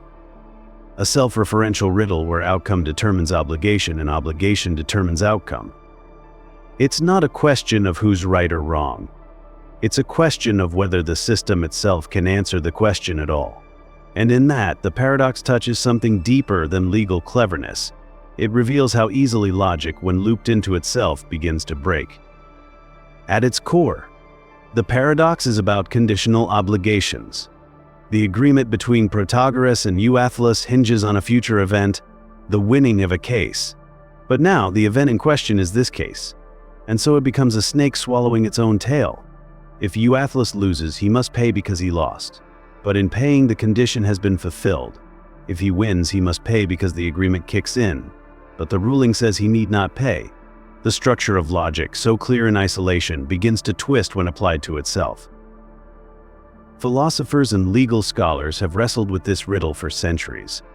Some say that the paradox exposes the danger of tying legal obligations to future, uncertain events. Others say it demonstrates the limits of language, how the same terms can imply different outcomes depending on context. And still others suggest that the case should never have reached court at all, that the contract was flawed from the beginning, destined to implode upon contact with reality. But beyond the legal technicalities, the paradox speaks to something more universal, our deep desire for justice to be clean. We want cause and effect, premise and conclusion, right and wrong. But life, like law, is often messier than that. Sometimes the systems we build to clarify truth reveal its contradictions. Sometimes the agreements we make, however logical, carry seeds of paradox that bloom only later. There's also something strangely poetic in the relationship between teacher and student. Protagoras, the master of argument, trains Euathlus so well that the student becomes his equal, and possibly his undoing. It's the ancient version of a creation outgrowing its creator. A master's logic reflected back at him so perfectly that it collapses both sides. And in that mirror of minds, the paradox becomes not just legal but personal.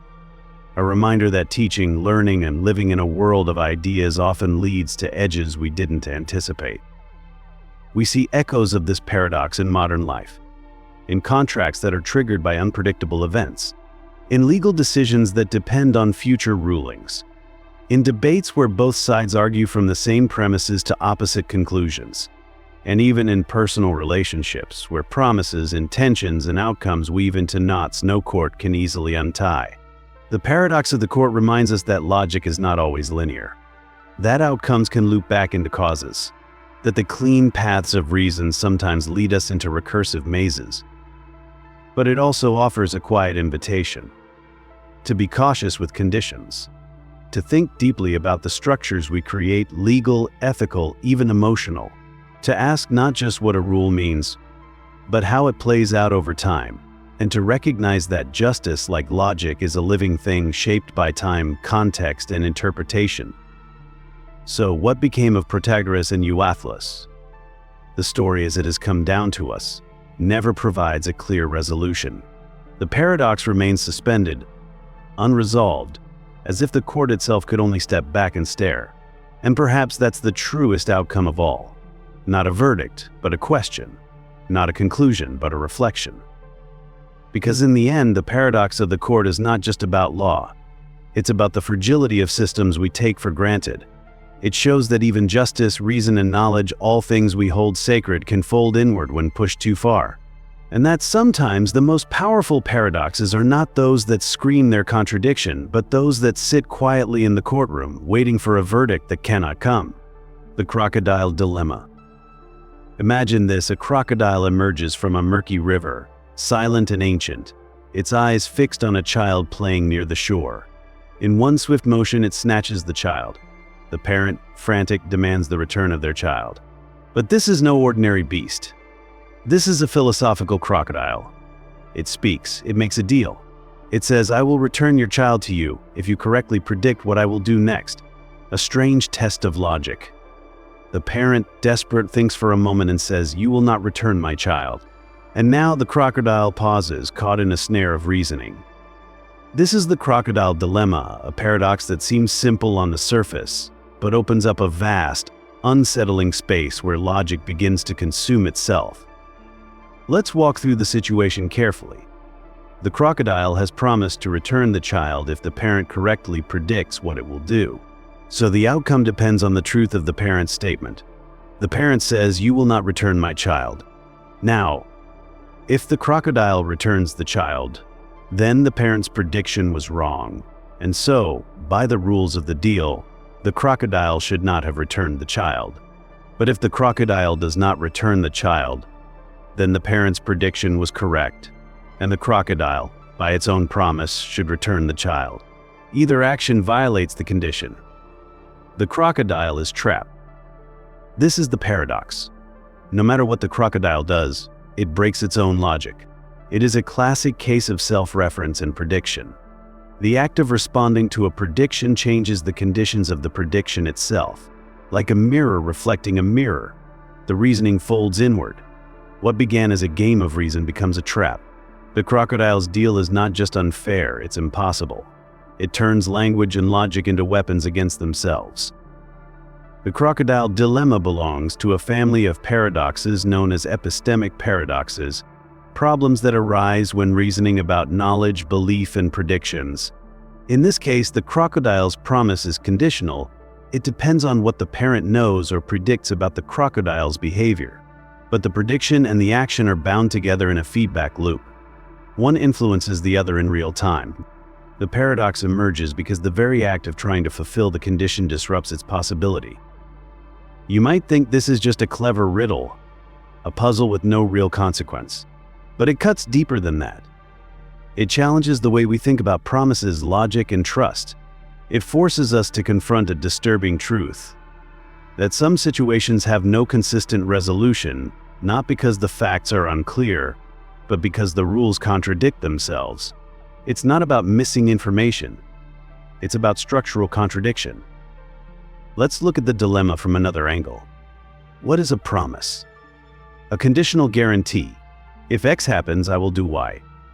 But in the crocodile's case, the condition is not external. It's recursive. The crocodile's action depends on the correctness of a prediction about the crocodile's action. It's as if the cause and the effect are staring at each other in a frozen moment, each waiting for the other to blink. And because of that symmetry, the system breaks. There is no stable ground. This kind of paradox shows up in surprising places. In law, for example, where self-fulfilling or self-defeating clauses can render contracts ambiguous.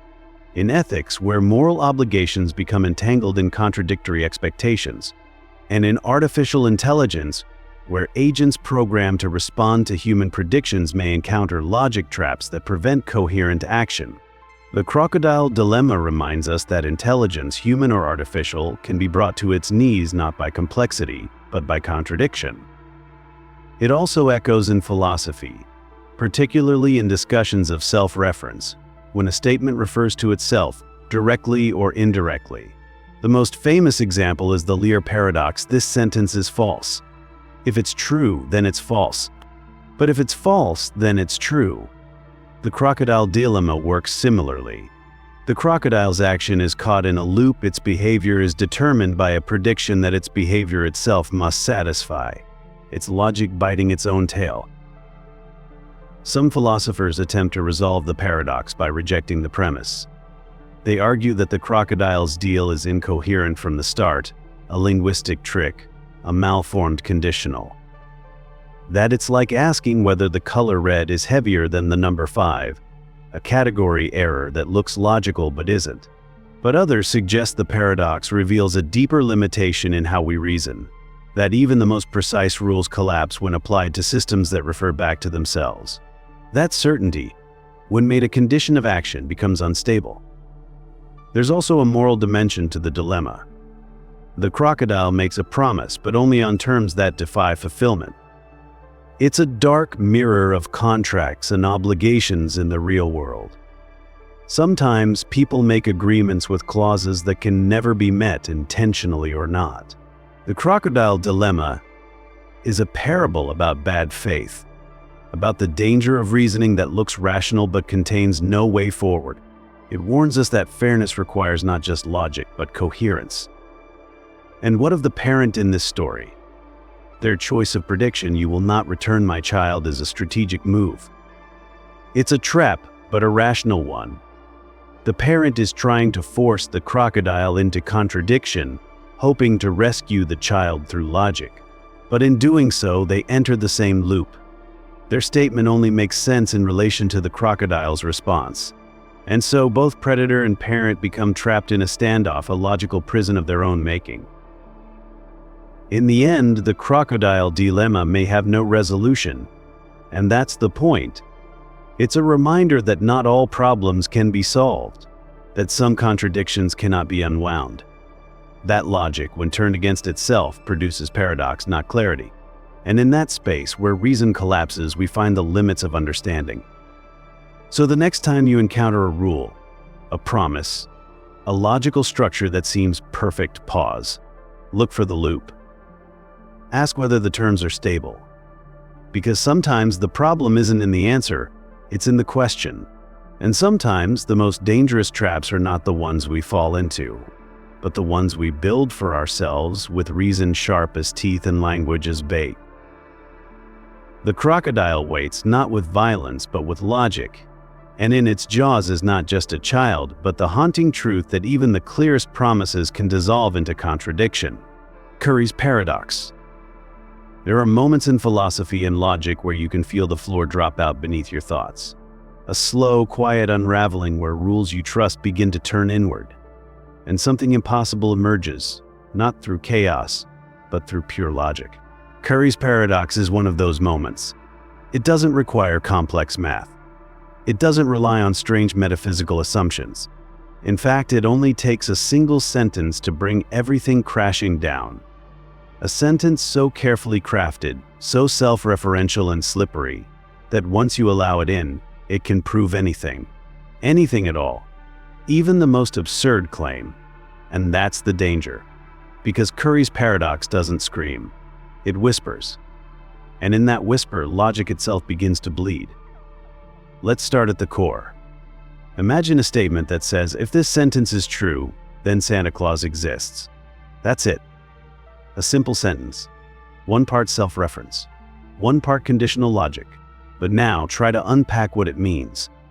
If the sentence is true, then by its own wording, Santa Claus exists. But wait, what makes the sentence true? The sentence is claiming that if it is true, then Santa Claus exists. So, if it's not true, there's nothing more to say. But if it is true, then, well, Santa Claus exists. That's what the sentence tells us. And here's where the paradox detonates. If the sentence is true, then Santa Claus exists. But that's exactly what the sentence says. So we seem to have no choice but to conclude Santa Claus exists. But he doesn't, does he? And more importantly, how did we prove this? We didn't present evidence. We didn't use a story, or a sighting, or a sleigh on a rooftop. We used nothing but logic and a sentence that referenced itself. That's the terrifying power of Curry's paradox. It shows that within certain logical systems, any statement at all can be proven true. Not because it's true in reality, but because the system itself has a flaw. Let's step back and understand how this works more formally. Curry's paradox arises in systems that include self-reference and implication. It typically looks like this. Let C be the sentence. If C is true, then X. Where X can be any statement, anything at all. The moon is made of cheese. All cats are secretly spies. The universe is a simulation. Anything. Now, let's try to analyze C. If C is true, then what it says must hold. But what it says is, if C is true, then X. That's exactly what we started with. So it seems we can assume C is true, and then conclude X. But if we can conclude X just by assuming C is true, and C literally says if C is true, then X, we find ourselves locked in a loop, and in that loop, X emerges no matter what X is. The system gives up its ability to resist contradiction. This may sound similar to other paradoxes you've heard, like the Lear paradox, where a sentence says this sentence is false. But there's a difference. The Lear paradox breaks logic by generating inconsistency, by claiming to be false if it's true, and true if it's false. Curry's paradox is sneakier. It doesn't generate contradiction directly. It just proves things it shouldn't be able to prove. It sneaks in through the back door of implication and infects the whole structure. This paradox shows up in formal logic systems that allow unrestricted self-reference and have a naive or unrestricted conditional, if-then, structure. For instance, early versions of set theory that didn't impose restrictions on what kinds of sets could be formed. It's closely related to Russell's paradox, which showed that some sets, like the set of all sets that do not contain themselves, cause contradiction. But Curry's paradox doesn't rely on sets. It just needs language that allows a sentence to reference itself and to contain an implication. And that's common not just in set theory, but in many systems of mathematics and logic. So what does this mean? That logic is broken? That anything goes? Not quite, but close. What Curry's paradox really shows is that certain naive logical systems are inconsistent. If your logical framework allows for unrestricted self-reference and has an implication rule like, if A implies B and A is true, then B is true. Then you are vulnerable. Because then Curry's sentence works like a Trojan horse. It embeds itself into your system and uses its rules to unlock forbidden conclusions. Modern mathematics and logic have learned to defend against this. Formal systems like Zermelo-Fraenkel set theory use axioms that prevent dangerous forms of self-reference.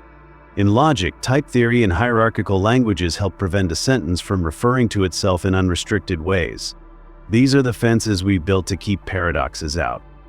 But the fact that we need those fences, that we can't let language and implication run free, reveals something fragile about reason itself.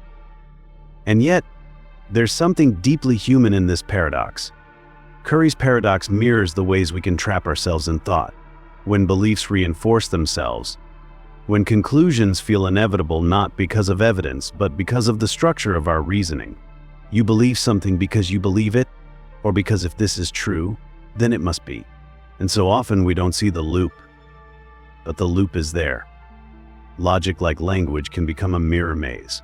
And if we're not careful, we start believing things not because they are real, but because we've reasoned them into our worldview. Curry's paradox is also a warning for artificial intelligence and formal systems. Machines that reason using logic must be carefully programmed to avoid self-referential traps.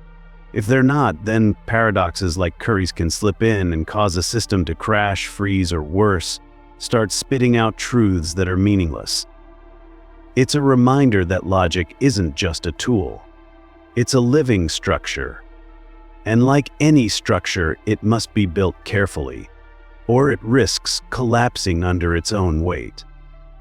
So what can we learn from Curry's paradox? Perhaps, first, a kind of humility. Logic is powerful, but not invincible. Even the cleanest reasoning can lead to absurdity if we allow just a little too much freedom. The paradox also invites us to think more carefully about language, about how the things we say shape the things we believe, and about how easy it is for truth to be simulated through structure alone. And maybe, in a gentler sense, Curry's paradox reminds us to pause when something feels too certain, when an argument proves too much or too easily, when a sentence claims to carry its own truth within itself. Because sometimes the most dangerous ideas are not the ones that shout their contradictions, but the ones that hide their contradictions inside a perfect little loop. So the next time you encounter an airtight argument, one that seems too smooth, too complete, ask yourself, is this reasoning or recursion? Are we discovering truth, or just circling back to a place we never left? Because somewhere in that loop, in that flawless turn of logic, Curry's whisper might still be echoing, if this sentence is true, then anything can be. And in that whisper, even the impossible becomes undeniable, if only for a moment. The Kleene Rosser paradox. Some paradoxes lie dormant inside the structures we build, silent, waiting, unnoticed, until a single question pulls the thread and the whole design begins to unravel. They don't scream, they don't break things openly. Instead, they show us that what we thought was solid ground was, all along, a kind of illusion. The Kleene Rosser paradox is one of those quiet catastrophes. It lives in the world of formal logic, deep in the abstract foundations of mathematics and computer science, and yet its consequences are far-reaching.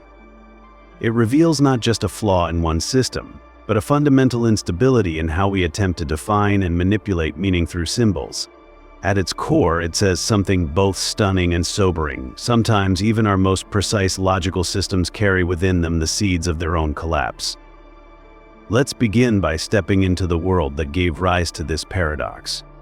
In the early 20th century, mathematicians and logicians were attempting to formalize all of mathematics using symbolic logic. The idea was to create systems so precise, so clean, so unambiguous, that all mathematical truths could be derived mechanically. One such formal system was the lambda calculus, developed by Alonzo Church. It was a symbolic framework designed to express functions, computations, and reasoning with perfect clarity. It was powerful, so powerful in fact that it could represent any computable process. And yet, in 1935, Stephen Kleene and J.B. Rosser discovered something within lambda calculus that shook its foundations. They discovered a paradox. The Kleene Rosser paradox is an early example of what we now call a semantic paradox. A paradox that arises when a language or system tries to talk about itself. The structure is not unlike the Lear paradox. This sentence is false. But where the Lear paradox plays with truth in natural language, the Kleene Rosser version lives within the rigid rules of a formal logical system, where contradiction is fatal. And that's what makes it so powerful. Because once a contradiction appears in such a system, everything becomes provable. The system becomes trivial. It can no longer distinguish between truth and falsehood. It collapses. Here's the intuition behind the paradox. In lambda calculus, everything is built from functions. Functions that take inputs and produce outputs. And importantly, these functions can take themselves as input. That's where self-reference comes in. Now, imagine defining a function, call it p, that behaves like this. P is a function that, when applied to itself, produces a contradiction. Or more precisely, P leads to the conclusion of any statement you want, even something obviously false. Once you allow a function like P to exist within your system, it's game over. Because now, using the rules of your system, you can derive that both a statement and its negation are true. The system proves too much. It loses coherence, it becomes logically explosive. This is essentially what Kleene and Rosser discovered. They constructed a self-referential function within lambda calculus that could be used to derive an inconsistency. And what's most disturbing is this: they didn't rely on anything sneaky or ill-defined. They used only the rules of the system itself, which means the contradiction wasn't imposed from the outside, it emerged from within. Like finding a fault line running through the very architecture of your home, threatening collapse not from weather or time, but from its own design. And so the implications were deep. If the lambda calculus, one of the most powerful models of computation and reasoning, could be infected by contradiction, then other logical systems might be vulnerable too. This led directly to some of the most profound discoveries in logic and mathematics. It paved the way for Church's and Turing's proofs of the undecidability of certain problems. It helped Alan Turing understand the limits of machines. And it played into Gödel's incompleteness theorems, which showed that any sufficiently powerful system cannot be both complete and consistent. But while Gödel's paradox reveals that some truths can't be proven within a system, the Kleene Rosser paradox is more corrosive. It says that everything can be proven, including falsehood, if the system is too expressive and allows certain kinds of self-reference. It's like a warning siren at the edge of reason. A signal that says if you want to build a system of logic, be careful. Because if you let it speak too freely about itself, it might self-destruct. This is why modern logical frameworks, including set theory and type theory, include strict rules to avoid paradoxes like Kleene Rosser. They restrict how functions can refer to themselves. They impose levels or types that separate objects from the statements about them. These are not arbitrary limitations, they are the architectural braces holding up the entire edifice of mathematics. Without them, paradox slips in quietly, relentlessly, and everything begins to fall apart. Beyond the formal structures, the Kleene Rosser paradox whispers something more existential, something about the nature of meaning, language, and self-reference. We are creatures who speak, who reflect, who build systems of understanding. But when our systems grow too confident, when they try to include not just the world, but themselves, they begin to bend. Like a camera trying to film itself, or a sentence trying to explain its own truth, the effort loops inwards, and clarity fades into paradox. There's a poetic resonance here with the human condition. We are in many ways self-referential beings. We think about thinking. We analyze our own emotions, our own beliefs. And sometimes this leads to insight. But sometimes it leads to confusion, anxiety, contradiction. We become tangled in ourselves. And in this way, the Kleene Rosser paradox is not just about symbols and systems. It's about the limits of introspection, the fragility of certainty, and the careful balance between freedom and structure. So what can we take from this paradox? Perhaps first, a renewed respect for the power and danger of abstraction. Logic is a tool, but also a mirror. It reflects not just truth, but the boundaries of our own constructions. The Kleene Rosser paradox teaches us that not all systems are safe. That expressive power comes at a price. And that self-reference, while fascinating, must be handled with care. And maybe on a more philosophical level, the paradox invites us to live with a kind of epistemic humility, to recognize that even in our most precise systems there are shadows. That paradox is not a failure, but a feature of complexity, a sign that we are brushing up against the edge of understanding. So the next time you build a framework of logic, of belief, of thought, pause. Ask whether your structure allows itself too much freedom, whether it permits the kind of self-reference that might cause it to turn inward. And remember the quiet lesson of Kleene Rosser, that sometimes, in trying to explain everything, we explain nothing. That in trying to prove too much, we lose the ability to prove anything at all. And that even the most elegant system must learn to live with its own silence. Quine's paradox. There's a subtle kind of danger in language, not in the words themselves, but in the structures they allow, the strange loops, the hidden mirrors, the sentences that fold back into themselves. In everyday life, we use language to describe the world, to share meaning, to build bridges of thought. But sometimes words stop pointing outward and begin pointing inward. They start to talk about themselves. And when they do, something eerie happens.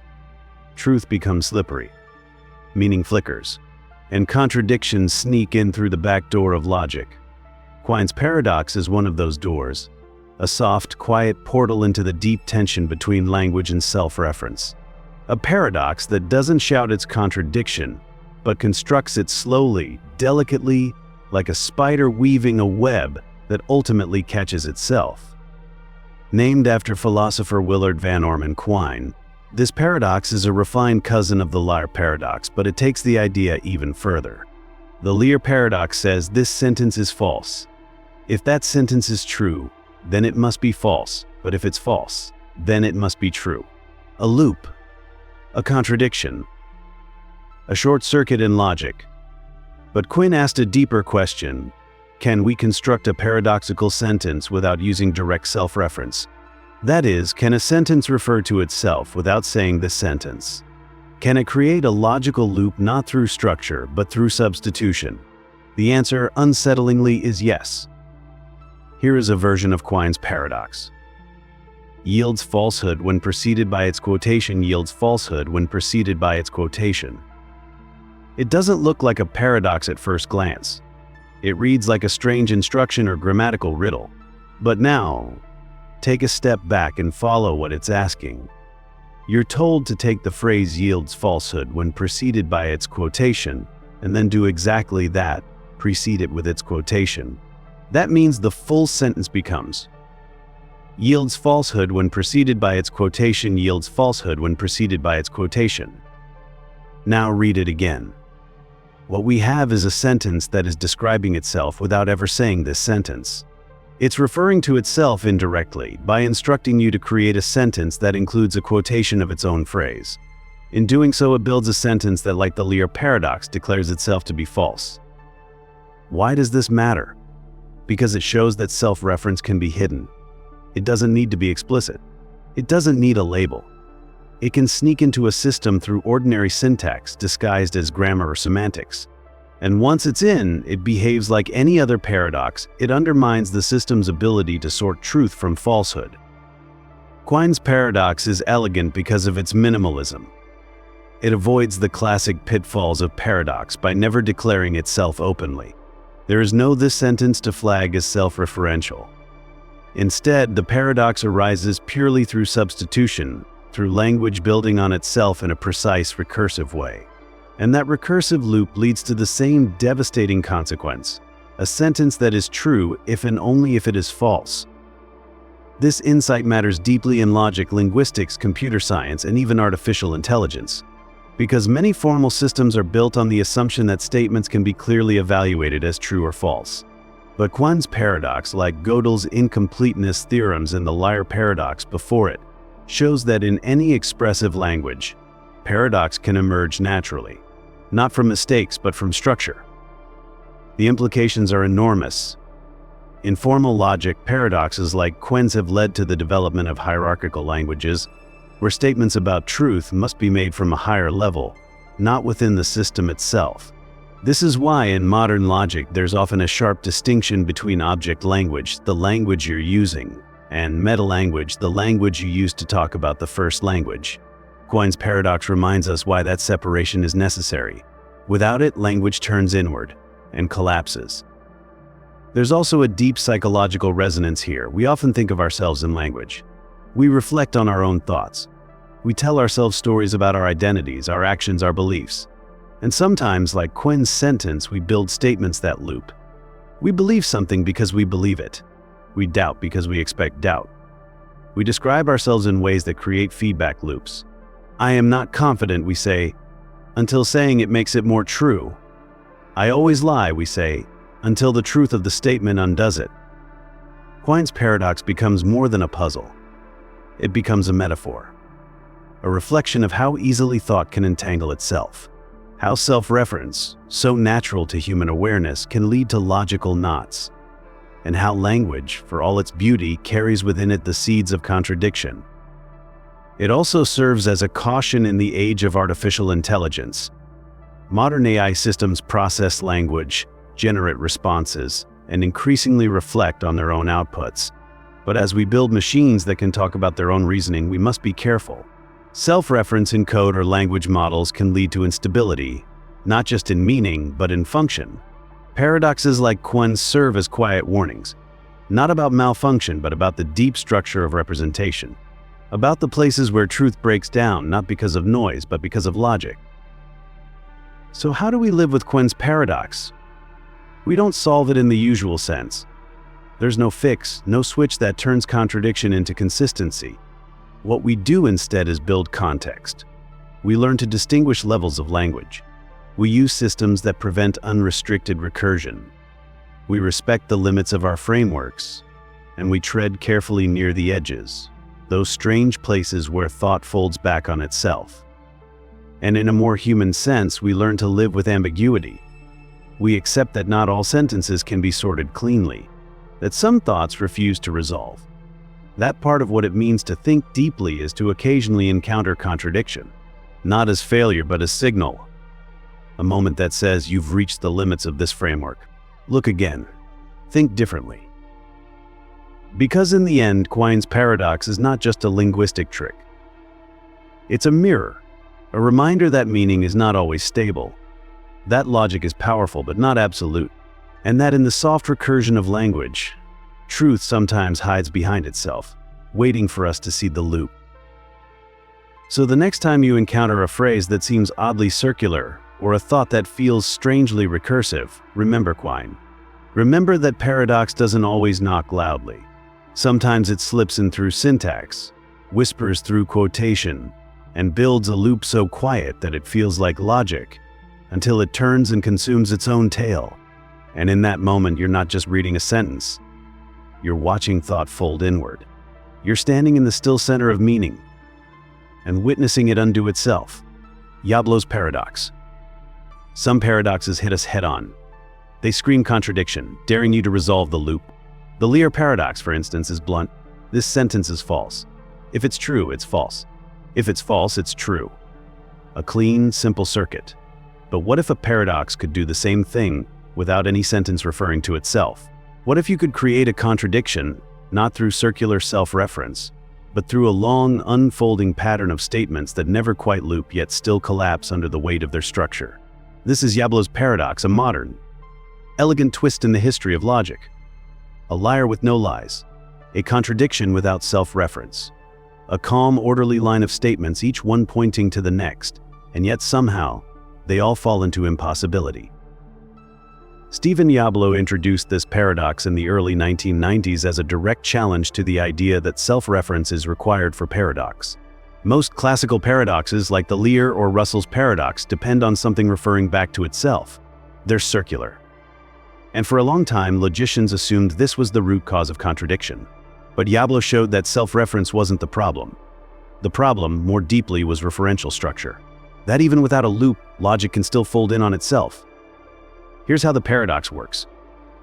Imagine an infinite list of sentences. Each sentence says, all of the sentences that follow this one are false.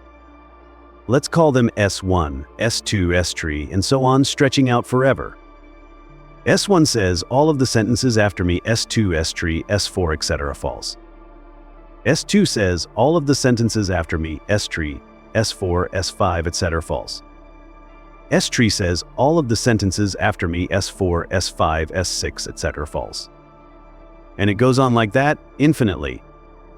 At first, this doesn't seem paradoxical. No sentence is saying anything about itself. Each one is only talking about the sentences that follow it. There's no loop, no this sentence trick. The structure looks perfectly linear. And yet, once you try to assign truth values to these sentences, something strange happens. Suppose the first sentence, S1, is true. That means all the following sentences must be false. S2, S3, S4, and so on. But wait, if S2 is false, then not all the sentences after S2 are false. So at least one of them must be true. But if one of the later sentences is true, then S1 is wrong, because it claimed all the following sentences were false. So S1 can't be true. Fine. Suppose S1 is false. That means not all the later sentences are false. Let's say it's SK. If SK is true, then all sentences after SK must be false. But we're back to the same problem. If the next sentence is false, then not all of the following ones are false. So SK must be false. Yet we assumed it was true. Each attempt to assign a truth value creates a contradiction. In essence, no sentence in the list can be true because any true sentence forces the rest to be false, which makes that very sentence false. But they also can't all be false, because if they're all false, then the first one must be true, which again collapses. So we have a paradox, a set of perfectly ordinary sentences, none referring to themselves, and yet they cannot all be true, nor can they all be false. It's a logical structure that breaks under its own internal demand. What makes Yablo's paradox so elegant is its subtlety. It avoids the usual red flags of contradiction. There's no explicit negation of itself. No, this sentence is false. No closed loop. And yet the paradox still emerges slowly, like a shadow growing longer with each step forward. It's like watching a row of dominoes that never circle back, yet still manage to knock themselves down. Philosophers and logicians were stunned by Yablo's discovery. For decades, it was believed that self-reference was the smoking gun behind semantic paradoxes. But Yablo showed otherwise. He revealed that the structure of reference, how statements point to one another, how they are nested, ordered, and linked, is enough to create paradox. And that insight changed the landscape of logic. One way to understand what's happening here is to think in terms of dependency. Each sentence depends on the truth of later ones.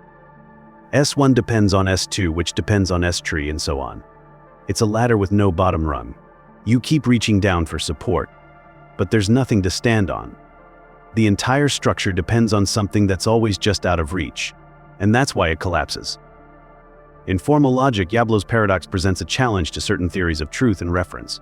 It shows that even in infinite structures where no sentence refers directly to itself, paradox can still emerge. This means any robust theory of truth must be able to handle not just self-reference, but well-founded infinite reference. And that's a much harder problem. Some systems try to escape the paradox by restricting the kinds of sentences that are allowed. Others use typed languages where sentences can only refer to those at a lower level, not across or upwards. Still others attempt to reframe the logic of truth itself, avoiding classical two-valued logic in favor of fuzzy or paraconsistent logics. But none of these solutions erase the beauty or the unease of Yablo's construction. There's also a more human resonance to this paradox. We often live in chains of expectations. We say things like, "They think that I think that they're wrong," or "Everyone after me will fail." These are not direct contradictions, but cascading assumptions. And just like in Yablo's paradox, these chains can fold in on themselves. They can collapse under the pressure of too many links, too much dependency. Beliefs pass down, person to person, thought to thought, until the original meaning is lost and only contradiction remains. In literature and psychology, we see similar patterns, stories nested within stories, minds reflecting on themselves through others, identities built on imagined reactions. These are our own Yablo-like constructions, loops without loops, reflections without mirrors, truths that shake when held too tightly. So what does Yablo's paradox teach us? First, that paradox doesn't need to be obvious. It can be gentle, quiet, elegant. It can unfold over time. Second, that contradiction doesn't always come from self-reference. Sometimes it emerges from expectation, from layering, from structures too delicate to sustain themselves. And finally, that even infinite patience, like an endless list of sentences, can't guarantee consistency. At some point, the system breaks.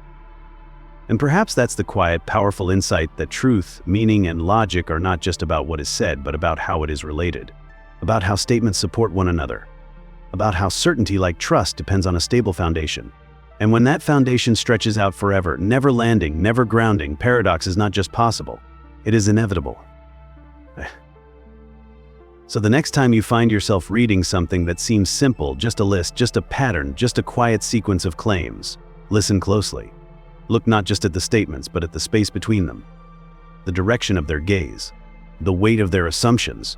Because in that silence, in that delicate chain, the ghost of Yablo's paradox may still be whispering. A liar that never lies. A contradiction that walks in a straight line. A structure that falls without ever folding back. Galileo's paradox. Infinity is not just a number. It's not a place we can visit or a value we can calculate. It is an idea, a concept, a shadow at the edge of reason. And few minds in history have walked closer to that edge than Galileo Galilei.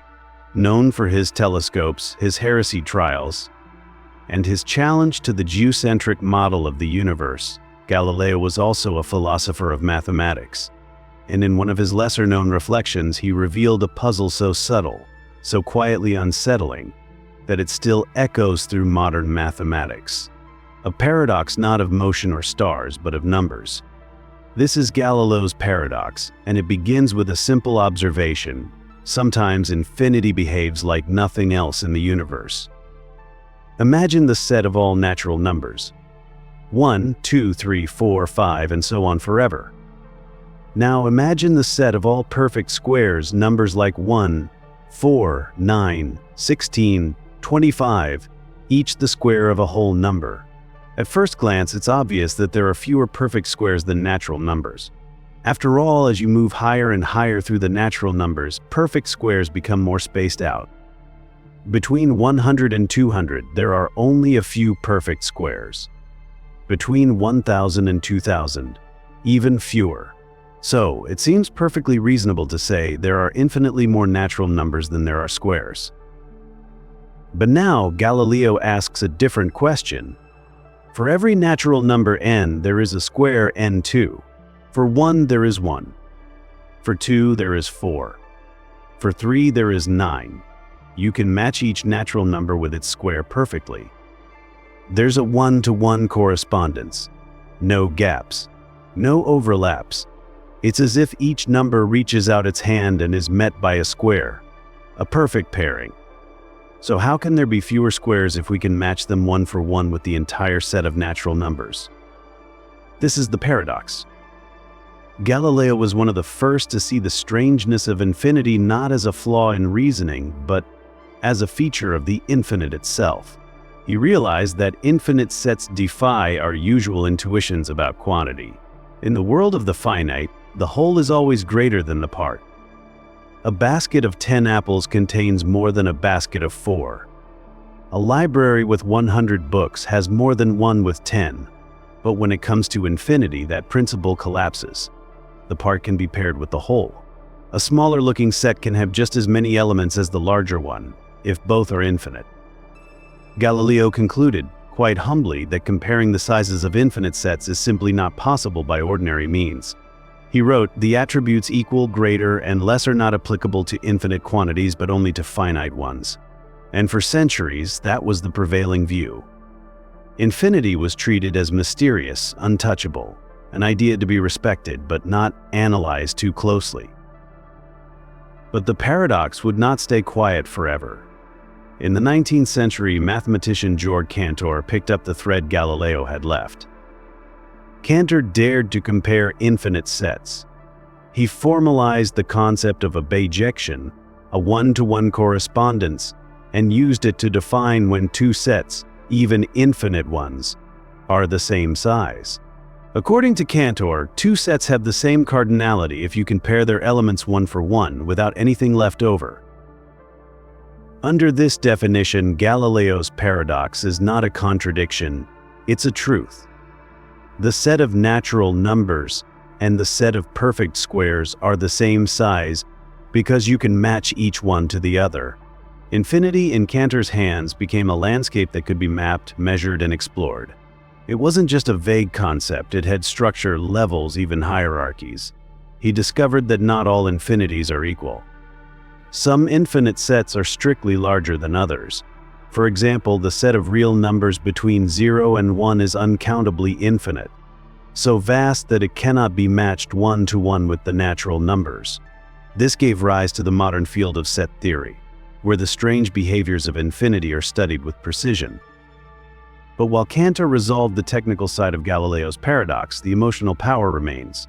Because what Galileo showed us, long before formal logic arrived, was that infinity is a realm where intuition can lead us astray, a place where the rules of common sense bend, where the part equals the whole, where less is not less, where more is not more, and where the mind, reaching out into the endless, often finds its grip slipping. Galileo's paradox also offers a reflection on humility. It reminds us that human thought, no matter how brilliant, is shaped by the boundaries of experience. We live in a finite world. Our bodies are finite. Our senses finite. And so we carry that bias with us, expecting all things to behave like the world we know. But infinity does not belong to that world. It belongs to something wider, stranger. a mathematical wilderness where counting never ends, and subtraction doesn't always reduce. There's a quiet poetry to the paradox as well. Think of it, a line of numbers stretching into eternity, a matching line of squares just as long, each number standing beside its square, like a parent with its child, both fading into the horizon. It looks simple, but hidden in that simplicity is a whisper, a message that says, not all things can be understood by looking, that sometimes truth is not what we see but what we reason, and even then, reason itself may falter. In the modern world, Galileo's paradox finds echoes in countless places. In computer science, where infinite loops and recursion must be tamed. In cosmology, where we ask whether the universe is finite or infinite and what that truly means. In philosophy, where questions of the infinite raise issues of God, time, and existence. And in everyday language, when we say things like there are infinite possibilities without fully grasping what that implies. The paradox also teaches a lesson about the dangers and beauty of abstraction. Numbers are abstract, infinity even more so, but abstraction, when handled carefully, reveals truths the senses cannot. Galileo, with his telescope turned to the stars, saw moons around Jupiter. But with his mind turned to numbers, he glimpsed something just as vast, the strange shape of infinity. And in doing so, he gave us not just a puzzle, but a portal, a way to think beyond the edge. So what do we take from Galileo's paradox? Not confusion, not contradiction, but invitation. An invitation to reflect on how we think about size, quantity, and comparison. An invitation to recognize that not all truths fit into familiar molds. And an invitation to be awed not by how much we understand, but by how much lies beyond understanding. Because in the end, Galileo didn't fear the paradox. He embraced it. He let it speak. And in its quiet contradiction, he heard a deeper truth, that infinity is not ours to tame. It is ours to witness. And in witnessing it, we remember that even the most brilliant minds must sometimes stop, look into the distance, and say with wonder, I do not know. Cantor's paradox.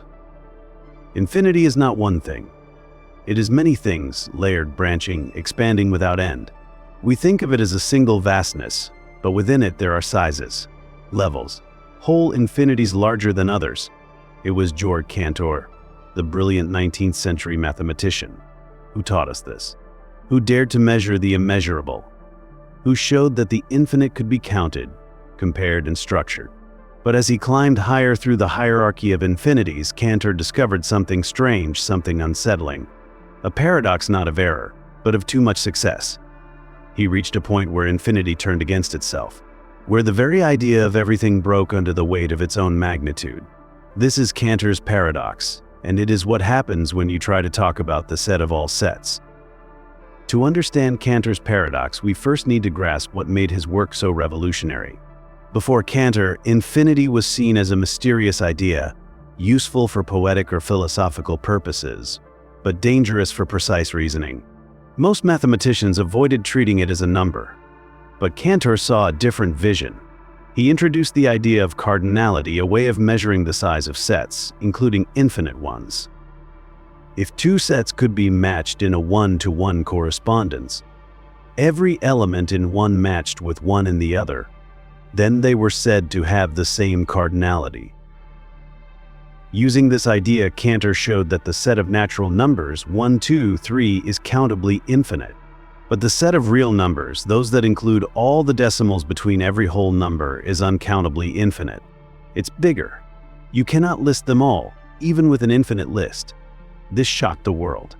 There were degrees of infinity, and Cantor gave these sizes names 0, aleph, null for the smallest infinity, the size of the natural numbers, and larger alephs for the sizes that come after. But then, Cantor asked a bold question. What about the set of all sets?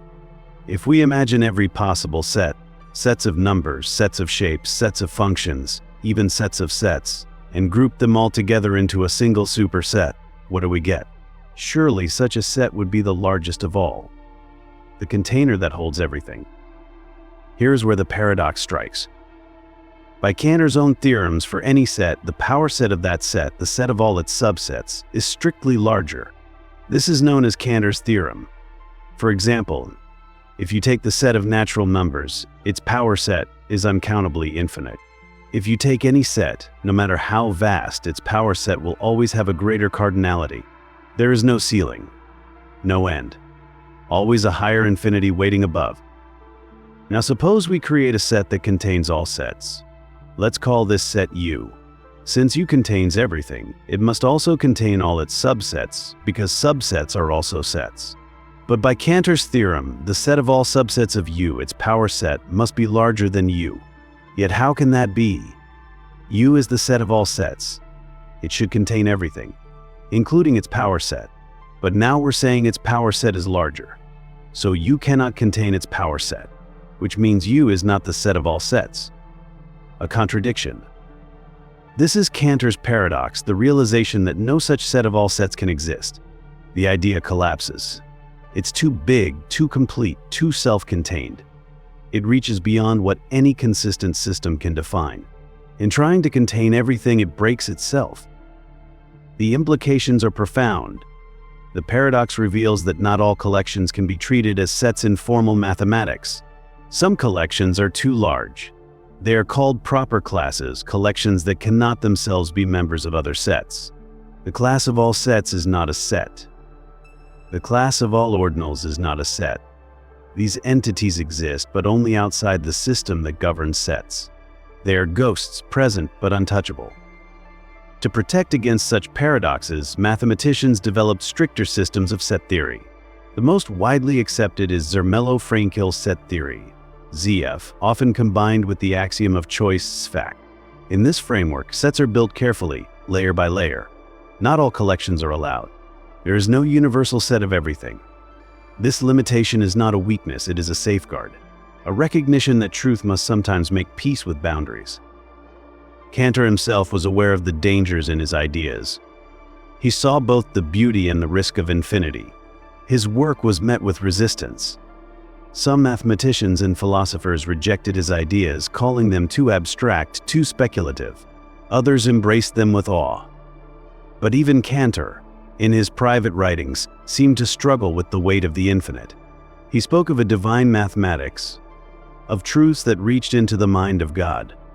For him, infinity was not just a number, it was a sacred mystery. And perhaps that's what makes Cantor's paradox so haunting. It shows that even our most powerful concepts, set, number, collection, can reach a point where they turn on themselves. That there are ideas too big for the systems we create. That logic, for all its rigor, has its limits. We see echoes of Cantor's paradox in many places. In philosophy, when we ask whether a theory can account for itself. In computation, when we build systems that crash under recursive input. In theology, when we imagine a being that contains all reality. And in the human mind, when we try to hold every thought, every truth, every possibility, and find, eventually, that the mind itself begins to stutter. There's a kind of poetic tragedy in the paradox. It's the story of completeness undone by its own completeness, of a container that cannot contain itself, of an idea that collapses under the weight of its own ambition. And yet, in that collapse there is also beauty, because it teaches us something fundamental, that understanding has edges, that totality is an illusion, that the infinite, no matter how much we grasp, always escapes just beyond our reach. So what do we learn from Cantor's paradox? We learn that truth must be structured, not total, that frameworks need fences, that no system, no matter how powerful, can speak fully about itself without risk of contradiction. And we learn, perhaps most humbly, that the infinite is not a destination but a direction, not a place to reach but a path to walk. Cantor showed us that infinity has a shape. His paradox shows that some shapes cannot be drawn, and in that quiet contradiction we find not despair but awe. The kind of awe that says, here is the boundary of thought. Beyond this lies mystery. And maybe that is enough. Maybe that is the beginning of wisdom. So the next time you find yourself imagining everything, every number, every truth, every possible thing, pause. Remember Cantor. Remember that even infinity has rules, that even the boundless must respect its own form. and that in trying to hold the whole of existence in a single thought, you may just discover the place where thought itself must stop, bow, and let silence speak. Hilbert's paradox of the Grand Hotel. Imagine a hotel, a grand hotel, one so vast that it stretches endlessly in both directions, with rooms labeled Room 1, Room 3, and onward forever. This isn't a metaphor, it's a thought experiment. Welcome to Hilbert's Hotel, a strange and wondrous place conceived by the German mathematician David Hilbert in the early 20th century. A hotel with an infinite number of rooms. A hotel that is always full. And yet, no matter how many guests arrive, no matter how infinite the crowd, it always has space for more. This is Hilbert's paradox of the Grand Hotel, and while it seems whimsical at first glance, it opens a deep doorway into the strange, mind-bending world of actual infinity. It's a paradox not because it's contradictory in logic, but because it defies the intuition we've built from our finite lives. It teaches us that infinity is not just more, it is different. And in its corridors, mathematics begins to feel like magic. Let's check in. Suppose every room in the hotel is occupied. No vacancy. Room 1 is taken, Room 2 is taken, Room 3 taken. And yet a new guest walks in. In any ordinary hotel, that would be a problem. But not here. The manager smiles and says, no problem at all. We'll simply shift every guest one room up. The guest in Room 1 moves to Room 2. Room 2's guest moves to Room 3. Room 3 moves to Room 4. And so on forever. Every existing guest still has a room. And Room 1? Empty. Ready for the newcomer. One guest accommodated. Now, imagine a bus pulls up with 100 new guests. Again, the hotel is full, but the manager doesn't blink. He instructs each current guest to move from Room N to Room N100. Room 1 to Room 101. Room 2 to Room 102. And so on. This frees up the first 100 rooms for the new arrivals. Once again, no one is turned away. Infinity stretches. Now imagine an infinite number of new guests arrive. A second bus, with passengers numbered 1, 2, 3, 4 without end. Now what? Still no problem. The manager shifts every current guest to a new room by doubling their room number. Room N becomes Room 2N. Room 1 to Room 2. Room 2 to Room 4. Room 3 to Room 6. This leaves all the odd-numbered rooms empty, Room 1, 3, 5, 7, 9, which are also infinite. And into those rooms go the new arrivals. Guest 1 into Room 1, Guest 2 into Room 3, Guest 3 into Room 5. Everyone fits. No crowding. No one lost. The hotel, though full, has found infinite space. But it doesn't stop there. Suppose infinitely many buses arrive. An infinite number of buses, each with an infinite number of passengers. Now the challenge becomes deeper, but still this hotel has a solution. The guests can be assigned using a two-dimensional mapping. For example, use a pairing function that assigns a unique room to each combination of bus and seat number. This means that even countably infinite infinities can be arranged, one inside another, like nesting dolls of endlessness. No matter how many new guests show up, there's always room. But now your intuition starts to tremble. How can a hotel that is full still have room? How can infinity be added to infinity without anything overflowing? This is where the paradox lies. Not in logic, but in expectation. In our finite world, a set can't be full and still accept more. A container can't hold more than its volume. But infinity doesn't play by those rules.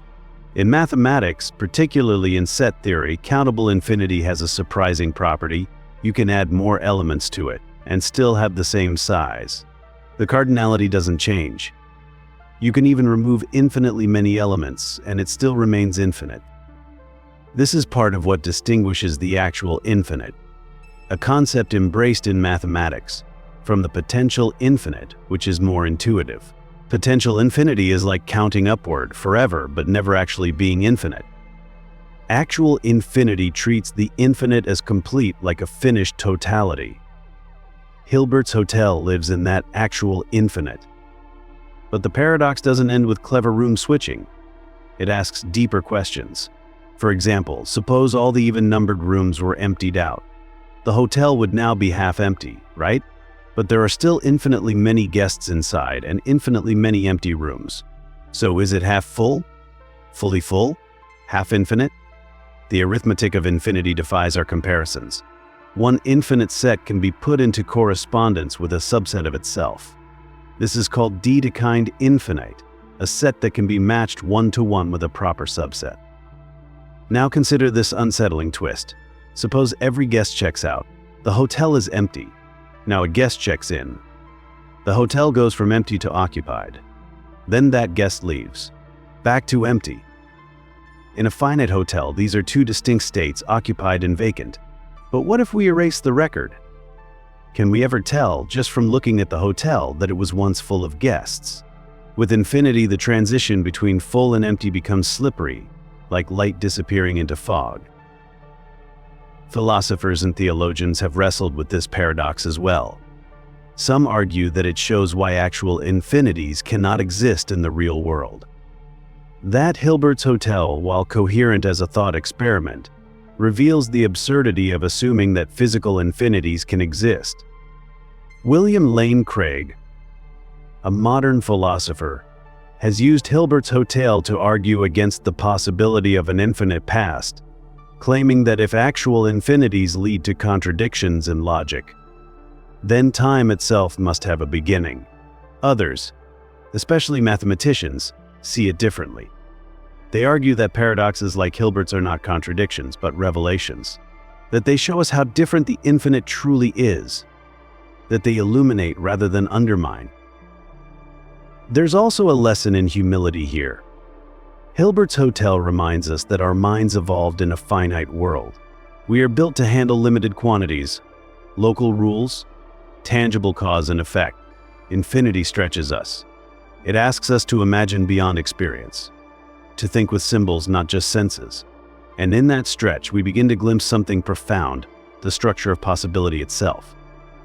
Mathematically, Hilbert's paradox opens the door to the hierarchies of infinity discovered by George Cantor. Cantor showed that the infinity of the natural numbers is not the same as the infinity of the real numbers. Some infinities are uncountable. Some are larger still.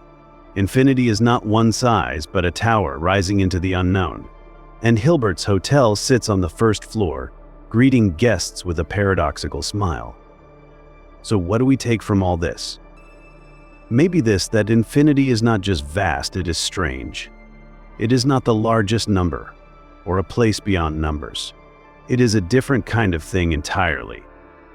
And in the hallways of Hilbert's Grand Hotel, we begin to sense that difference. We feel it not just in the math, but in the metaphysics, in the realization that reality, when extended far enough, no longer reflects our expectations. It bends, it transforms. And perhaps, in this bending we discover something beautiful, a reminder that the universe, and the logic we use to understand it, is full of surprises. That space may open where we thought there was none. That fullness and emptiness may coexist.